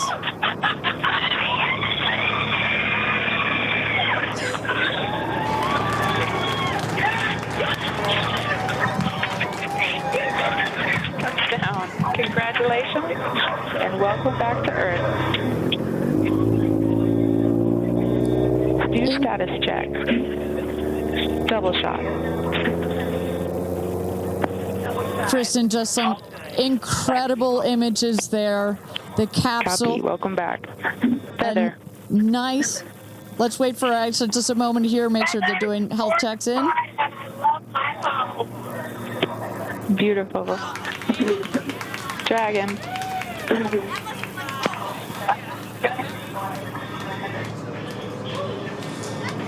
Yes, and as you heard it there, everybody seemed to be just as ecstatic to be back here, back on Earth. Everybody appears to be fine.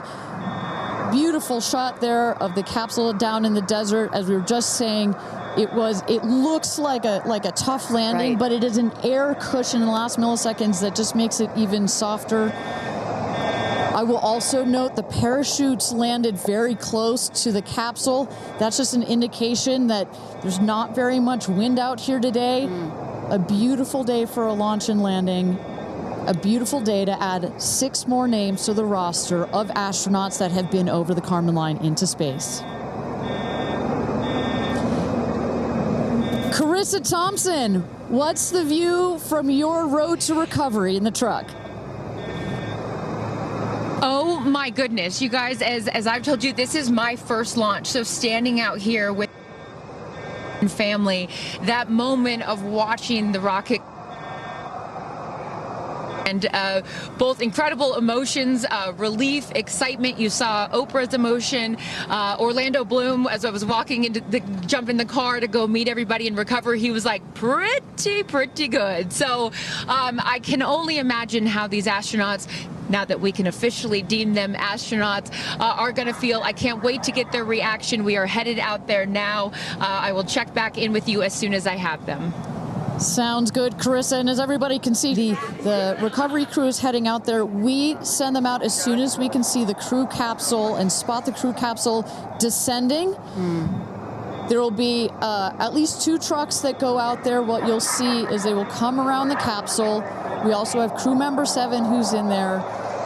She will run out, go around to each window, make sure that each astronaut is fine, and the recovery crews will safe the capsule before we exit the astronauts. You know, it's hard to pick a favorite moment, right? Launch, landing, it's all good. But the moment coming up might be my absolute favorite, right? It's the moment the recovery team gets out there, then all the friends and family, and we get to see the astronauts emerge from the capsule, and we get to hear what they thought from the last, 10 minutes or so that they were up in space. And I think one of my favorite things that I've ever seen in covering space, certainly with Blue Origin, was that moment for William Shatner, Captain Kirk, as he emerged from the capsule. And this is exactly why you want to send people that are not just professional astronauts into space. What he said was so moving that day. 100% agree. But it's not just the astronauts that are here that are being moved by this event. We've got Tabitha that's with some of the friends and family out there. Tabitha, give me an update from the viewing platform. I mean, not a dry eye in the stand, I tell you right now. Chloe, I just want to know from your perspective, that moment, what was it like? I don't think I realized how emotional it was going to be, and I literally had chills all over my body from the second it launched until the moment I just saw it land. And it's sort of hard to explain because I don't think you would be that emotional, but it's incredible. It takes your breath away. And I feel like I have all this adrenaline and I'm just standing here. Right? It's very true. Gosh, Kristen, Ariane, I don't know what to say. I did cry. I did cry. I didn't think I was going to cry, and I cried. Tabitha, I love you putting them on the spot there. Chloe and Chris, are you guys going up? Keeping up with the Kardashians in space. We're waiting for it. That's the all next all lady launch. Well, thank you so much, Tabitha, for that. And you could see that, you can hear that, you can hear from Tabitha. Even she is emotional and has tears in her eyes. When you're down here for one of these launches, and Carissa, when we get her back on the line, I'd love to hear her thoughts on this. The intensity and the energy and the emotion out here, even though you're in this remote place, but it all gathers here in this valley, and it's really intense. No matter how many times I've seen all 31 of our launches, it gets me every time. Well, anytime somebody says, I don't get it, what's so exciting about space? Come to a launch. Come see a launch in person, and then you'll change your mind. And, I'm just, as we await the moment where these astronauts emerge from the capsule, I'm reminded of what William Shatner said on his mission. He said, "What you have given me is the most profound experience I can imagine. I hope I never recover from this."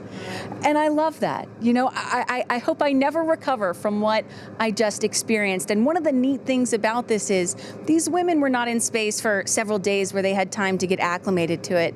They only got 4 precious minutes of weightlessness. And so that high, that feeling of, ooh, I want more of whatever that was, is still so fresh. And you really get to see that when they step out of the capsule. We catch our astronauts. I mean, their minds are still in the process of being blown when they come out of the capsule. And Carissa is going to capture those moments for us shortly here after we get our recovery crew. You see there some of the friends and family have already started lining up there, while the recovery crew, you've seen some images. As I mentioned, they're safing some of the systems on the capsule. And then crew member 7 will take the stairs up to the hatch. It's like a good 3.5-ish feet off the ground, so it just makes the getting out of the capsule that much more comfortable. Crew member 7, last but not least, crew member 7 will open the hatch, and we'll get to see one by one as these lady astronauts now exit the capsule. And a lot of people are probably familiar with seeing, NASA astronauts or Russian cosmonauts emerge from a spacecraft after a long-duration flight on stretchers or, glorified. They need some assistance because they've been exposed to zero-G for so long. Not these astronauts. They're not going to need any assistance. That's one of the beauties of a suborbital spaceflight. You feel great. You don't have to deal with space sickness, right? Exactly. And that's, to that point, this flight, because you're basically going straight up and then over the Kármán line and straight back down. Some astronauts, I think you mentioned your mother may have experienced a little sickness up there. You don't in this one because it's just once up and once down. And you get that nice zero-G floating sensation and you buckle back in. You don't have it's not as extreme. So do you have an astronaut that you're looking forward to hearing from the most? It's really hard to pick. Yeah. I have to say I'm a huge Katy Perry fan, so I'd love to see what her feelings are. Also, as a mother, our kids are close in age. What does that feel when you have young children? You saw her get so emotional in her pre-flight interview. Is that still the weighing emotion, or is she still just, oh my God, I saw the stars, I saw the curvature of the Earth? What's going to come out of her mouth, but really her heart? And is that Jeff Bezos out there right by the capsule? Kind of hard to see. That is correct. That is Jeff Bezos, our founder, on the left, as well as Sarah Knights, our crew member 7. And I just want to thank our viewers for joining us. NS-31, New Shepard's 31st mission to space, our 11th human space flight. From all parts of this flight, for the booster, for the capsule, for our astronauts, a completely successful flight, one of the smoothest flights we've had so far. And we're now just awaiting the opening of the hatch so we can get some views from our 6 new astronauts. Phelps. And I would imagine Lauren Sanchez in seat 1 will be coming out first. That is correct. They'll go, she's in seat 1, which is next to the left, the left window there. She will go first. And then last in number 6 is Carrie Ann. That is the window on the right. Shy Canyon.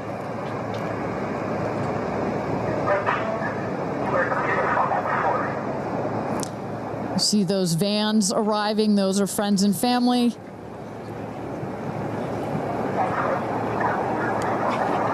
And that's Carrie Ann looking out the window, in the window to the right there.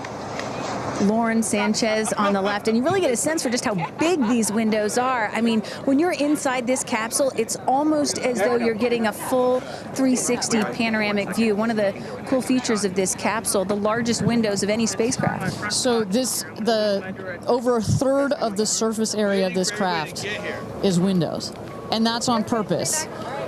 There were many meetings with our founder, Jeff Bezos, where our engineers brought him some windows. He said, nope, make them bigger. They come back, nope, that's nice, but make them bigger.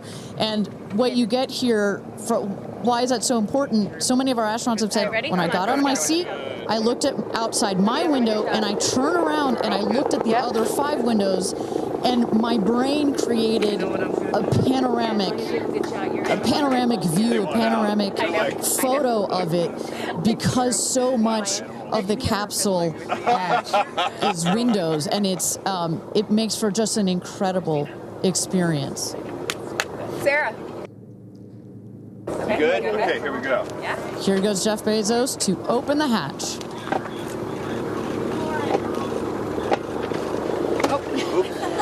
She didn't really close it again. Come on out, guys.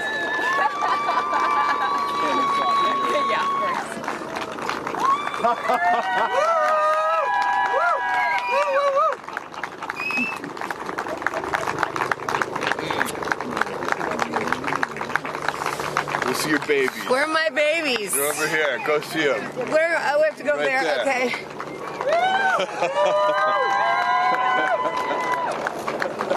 Katie!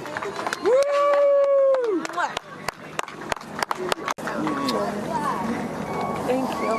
Thank you.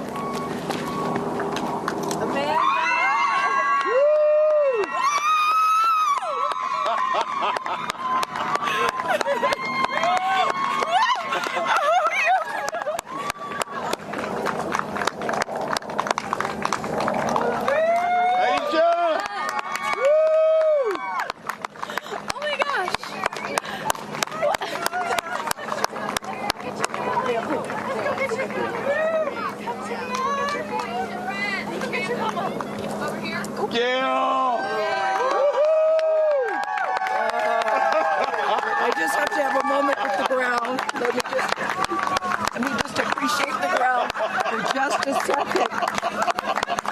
Thank you, Jesus. Oh my God.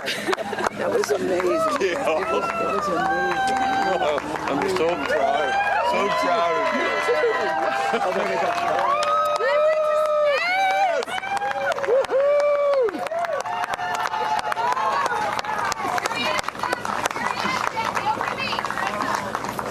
Amazing. I'm so proud of you. Ariane, we got your people over here. Come right around the bushes here. Come on. I can't hear I have no, it's not working. So someone just tell me when we're on. Does anyone have RF? All right, and you just saw it there. All 6 astronauts coming out, all ecstatic. Katy Perry and Gayle King both kissing the Earth. Very happy to be back down here, but clearly ecstatic. I don't know about you, Kristen, but my favorite was Lauren coming out and saying, "Where are my babies?" Oh. And I also loved Katy Perry holding a daisy, I believe, and holding the daisy up to the sky after her daughter Daisy. Sweet moment. With that, let's turn it over to Krista Thompson standing by outside the capsule. I don't really have words for it. Oh my God, Lauren, I want to cry just seeing you. I'm so proud of this crew. Like, I mean, Gayle, we were just talking in the capsule, doesn't even have ear piercings. She's so afraid to do anything. And she got in that capsule, and I think, like, it profoundly changed her. I mean, for me, I can't put it into words, but, like, I looked out the window, and we got to see the moon. And it was pink. Was it pink? Full moon. It wasn't pink, but it was almost full. And Earth looked it was so quiet. It was just quiet. And is it what you expected? No. Better. Yeah. I don't think you can describe it. Because, what I was saying, it was like quiet, but then also really alive. And you look at it and you're like, we're all in this together. Like, that's all I could think about is like, we're so connected, more connected than you realize, because you just see right here, you see like, states and all these things that like divide us, but we're not. And what is your emotion? What makes you emotional? Joy. Complete and utter joy and gratefulness. Like, it makes me want to come back and just hug everyone and be like, oh my God, we're in this together. Like, that's what this is. And Jeff had told you that it will change you more than you know. And I know you're only a few minutes removed from the capsule, but I can tell so already. Emotional. Yeah. Oh. To be this I did. I'm like, I don't cry that often. So I didn't expect to be this emotional, but it's also all the love that was in that capsule and all the heart and the feelings and all the things, and like seeing Jeff before I left, I just went, I had to come back. I mean, we're getting married. If I didn't come back, that would be a bummer for me. Only you, by the way, would say this to me. You said, Jeff, if you don't want to marry me, you don't have to send me to space. Don't have to send me to space. What an incredible experience for you. But the fact that when you're in there, we got to hear some of your audio, but give us some of those moments when you guys, just from the second you took off to the second you landed, describe, if you can, for us what we didn't get to hear.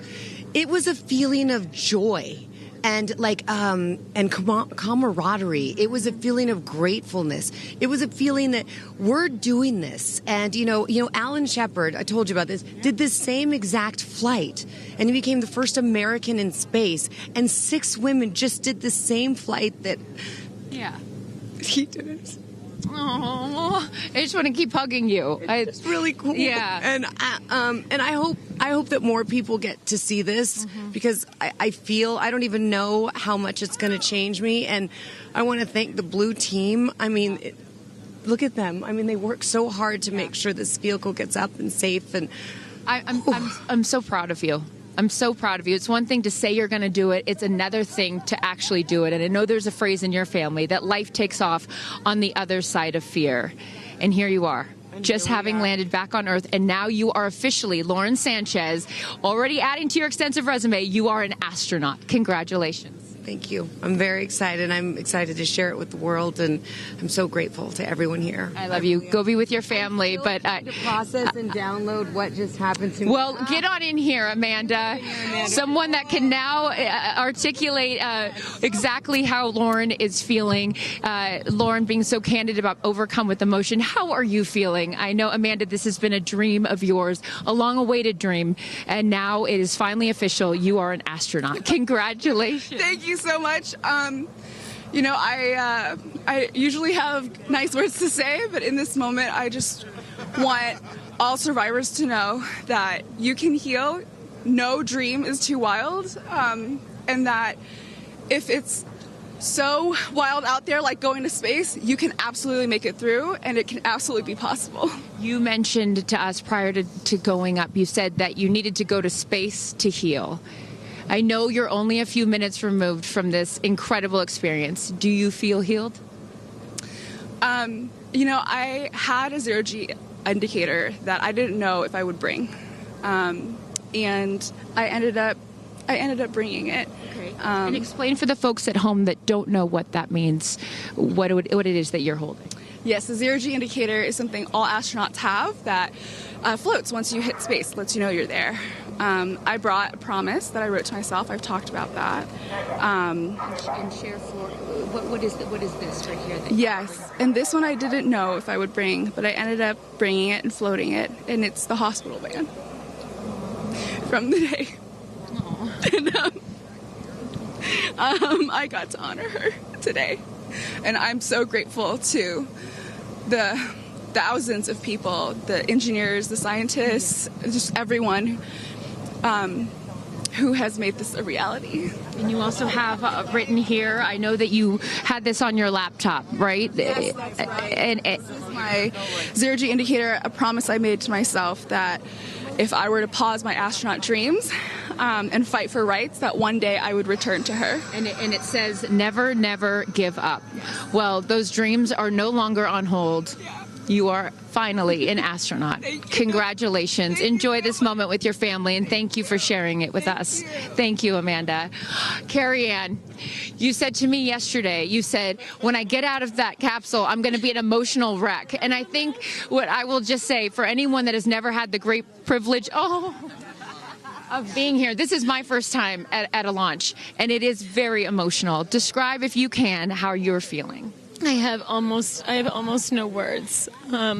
It was the most incredible experience of my life to be up there and see like such vast darkness in space and look down on our planet. The moon was so beautiful, and that was like, I felt like that was a special gift just for me. I'm so sorry. No, don't apologize. Are you kidding? You just went to space. You just went to space. This is it. Down and like knowing that everything, like everyone I loved was standing down there looking back up at me, and I just hope that these types of experiences, clear a path for everyone to be able to do that. You told us a beautiful story about your son when you told him you were going to go to space, and that, get over here so I can hold you, and that he went back to school and he was all excited to tell his friends that his mom was going to space, and they said, your mom can't go to space. Moms don't go to space. Well, guess what? This mom just went to space. Congratulations. You are officially an astronaut, and I know you're wearing a very special necklace from an incredible group of people that you hold near and dear to your heart. What would you like to say to them watching? I'm wearing a few necklaces today.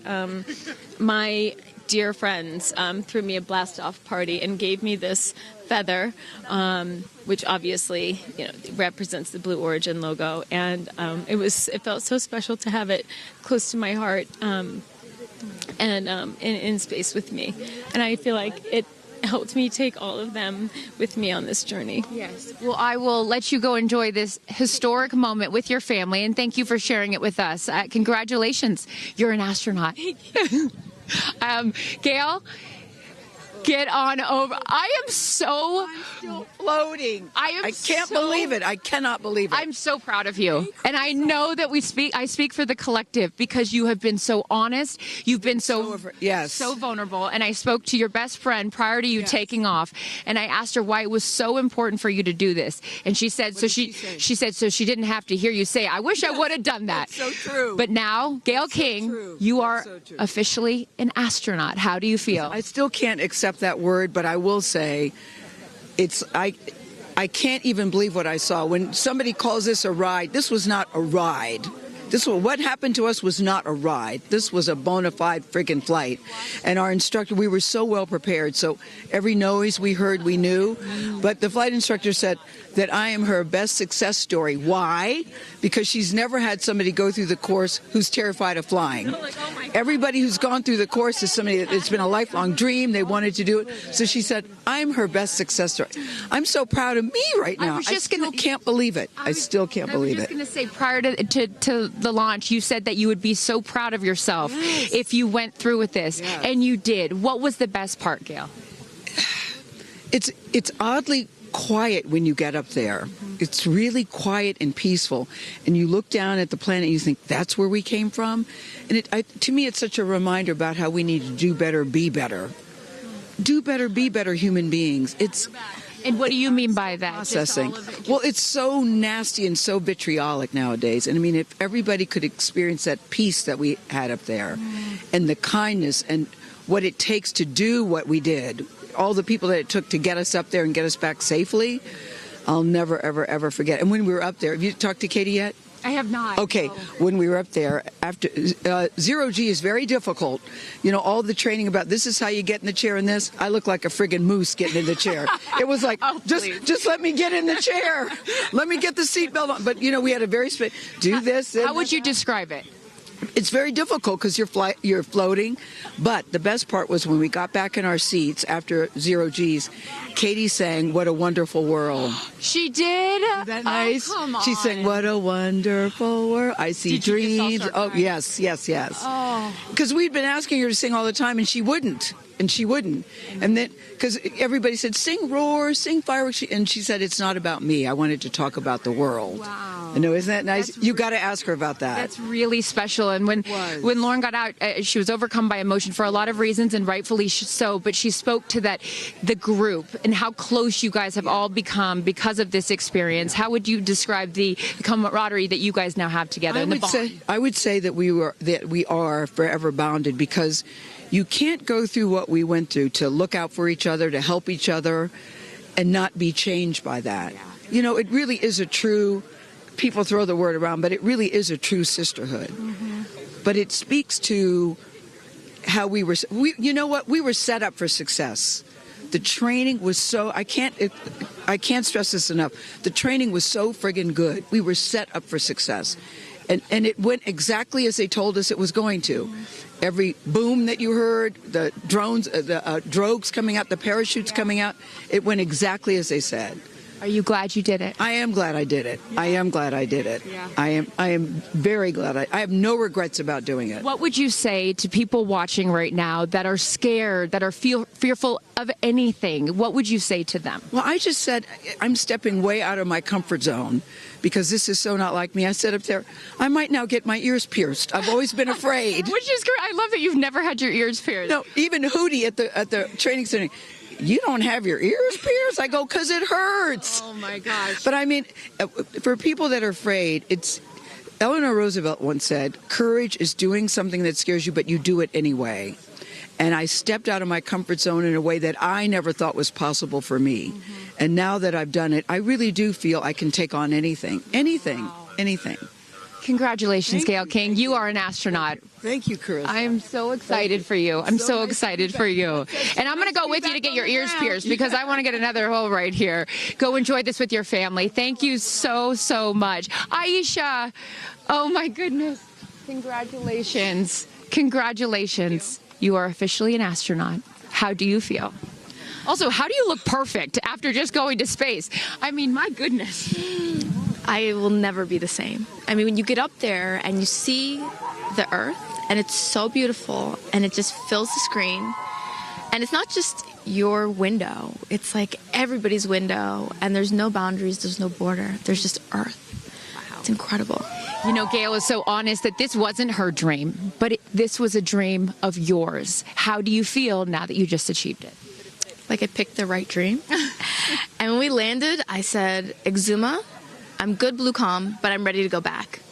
Wow, really? Yeah. What was the best part for you? The best part for me, actually the whole thing. But we got in and we counted down from 10. And then I started to hear some singing. And when we lifted off, everybody, you could just feel the energy in the capsule. And when we got up there and we got out of our seats, we all just looked at each other. And there was this moment, and I can't wait for people to see it on the video, but there was a very special moment between all of us. And it's just beautiful. It's so beautiful. Yes. Where is your grandfather? Your 92-year-old grandfather, who I know you were so excited to bring. What did he say to you when you got out of this capsule and got to see him for the first time? He said, I was really worried for you, but then Oprah squeezed me. Oprah has a way of making us all feel just a little bit more at home and a little bit calmer. I know your father is watching down on you, and he is your angel. What do you think he's thinking right now in heaven? I think he was like, woo! To have the opportunity to have flown his star in my flight bag and to have a perspective that very few people get to have of Earth, I just feel a renewed connection to everything in life and where we are, and I can't wait to go back out there and pour what I've learned into the world. You have given so much to so many, and I know there are a lot of people watching right now, some young boys and some young girls that are inspired constantly by you. What would you like to say to them? Dream it, plan it, and go and do it. I never really thought I could go to space, although I really wanted to go. And today just confirmed that dreams are real and sometimes reality is wrong. And your dreams just came true. Congratulations. Go enjoy this with your family. Thank you for sharing your experience with us. Katie. Of the group. No, you're not the crier of the group. Feeler of the group. No, you are not. I'm crier. I'm going to tell you something right now. You are officially an astronaut. Thank you so much. How do you feel? I feel super connected to love. So connected to love. I think this experience has shown me you never know how much love is inside of you, like how much love you have to give, and how loved you are until the day you launch. We had these incredible shots of Daisy watching you as the rockets, it'll make me cry, as the rocket's going up, and she was so proud. Just kept saying, Mommy, Mommy. And I know you'll feel the same way when you watch it. And you brought a real life Daisy up. That's it was right. important for you, not only because it's your daughter's name, but why else was that important to bring it? Daisies are common flowers, but they grow through any condition. They go through cement, they go through cracks, they go through walls. They are resilient, they are powerful, they are strong, they are everywhere. Flowers are, to me, God's smile, but it's also a reminder of our beautiful earth and the flowers here and God's smile and the beautiful magic that is everywhere, all around us, and even in a simple daisy. So to really appreciate it and remember it and take care of it and protect it. Gail shared with us the song that you sang when you got up there. What a wonderful world. Why was that important to sing that particular song? I've covered that song in the past, and obviously, like, my higher self is always steering the ship, because I had no clue that one day I would decide to sing a little bit of that in space. But I think that it's not about me. It's not about singing my songs. It's about a collective energy in there. It's about us. It's about making space for future women and taking up space and belonging. And it's about this wonderful world that we see right out there and appreciating it. This is all for the benefit of Earth. You have done so many incredible things in your life, selling millions of records, selling out stadiums. Where does this experience rate for you? This experience is second to being a mom. Wow. Yeah, that's it. That's why it was hard for me to go, because that's all my love right there. And I have to surrender and trust that the universe is going to take care of me and protect me, and also my family and my daughter. Because, like, I am full up from being able to get that gift of being a mom. And to go to space is incredible, and I wanted to model courage and worthiness and fearlessness. You did. You said you wanted to go to space for the fearless women in your life as well, your sister and your mom. Yeah. What was their reaction when you got to see them after you got off the capsule? I have only seen my mom, and I was like, "Are you okay, Mom?" She just knew. She knew. She was totally okay, and I'm sure she was speaking in tongues underneath her breath, as she does all the time. She would do that for anything else, but definitely today. But she was so super confident. My mom, she has this thing where she can see. I mean, even down to the name of, like, the capsule being Tortoise. I know you spoke to all of your fans about that the capsule's named Tortoise, the feather on the side, the symbol of Blue Origin, all of those gave you confidence that this was the right thing for you to do, correct? Yeah, because I just asked for a sign from the heavens, from my angels, and they're like, well, here's the feather, which is what your mother calls you, and if that's not enough, the capsule's named Tortoise, which is the second nickname that your mother calls you. And I'm like, okay, I'm going. Yeah. I got the message, and I'm gonna get the message. Before I let you get back to your family, I just have to ask you, describe for us, because you're so brilliant at putting, words together and describing moments that we can all appreciate later. How would you describe the moment when you took off and then the moment you landed? The moment, I mean, it is the highest high, and it is surrender to the unknown, trust, and this whole journey is not just about going to space. It's the training, it's the team, it's the whole thing. I couldn't recommend this experience more. This is like up there with all the, different tools that I've learned in my life, from meditation to the Hoffman process, this is up there because what you're doing is you're like really finding the love for yourself, because you got to trust in yourself on this journey.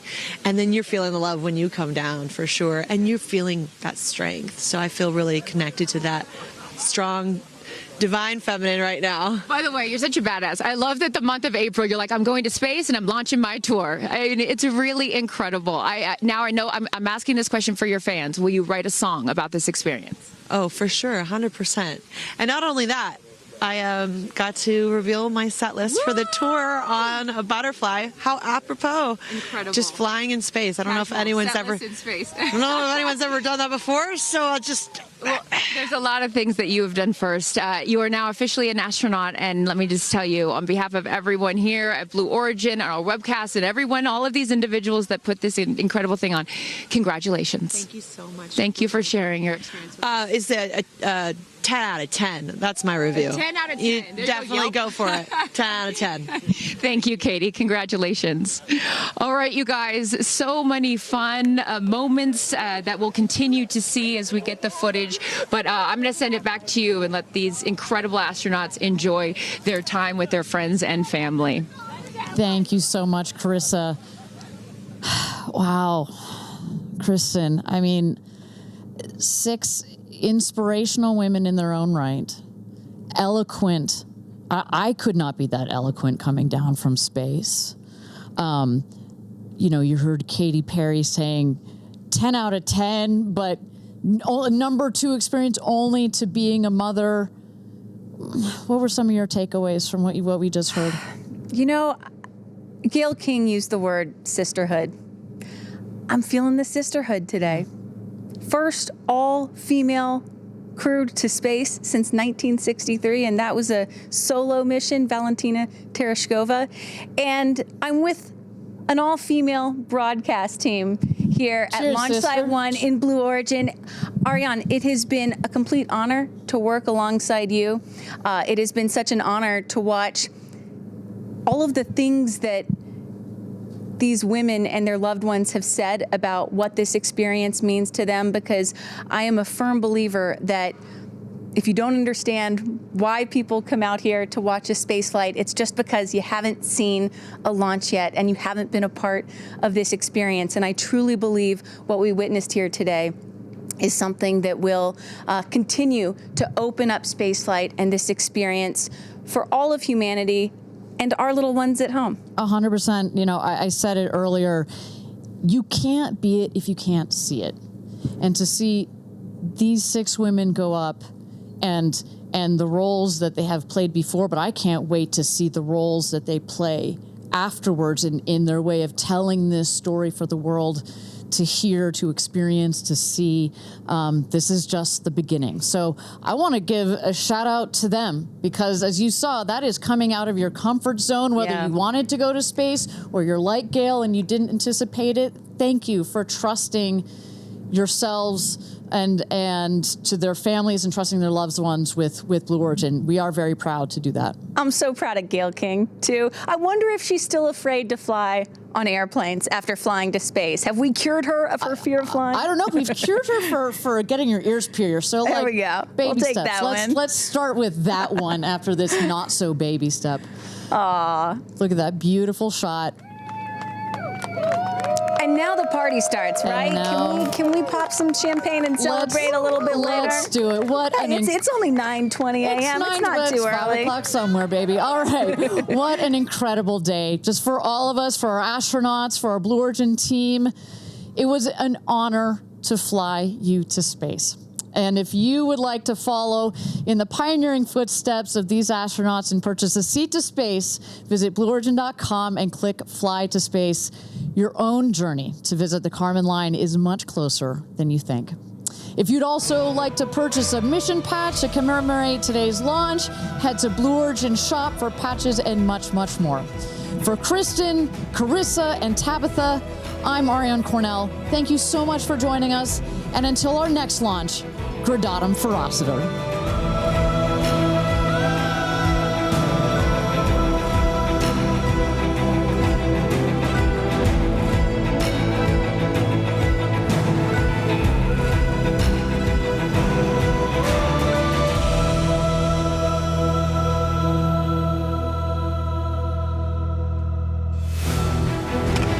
ever dreamed of going to space? A once-in-a-lifetime journey is closer than you think. To book your flight, visit BlueOrigin.com and click Fly to Space. Tell us as much as you can about yourself. Once we receive your inquiry, our team will reach out to guide you through your journey. It's your time to join the new generation of astronauts.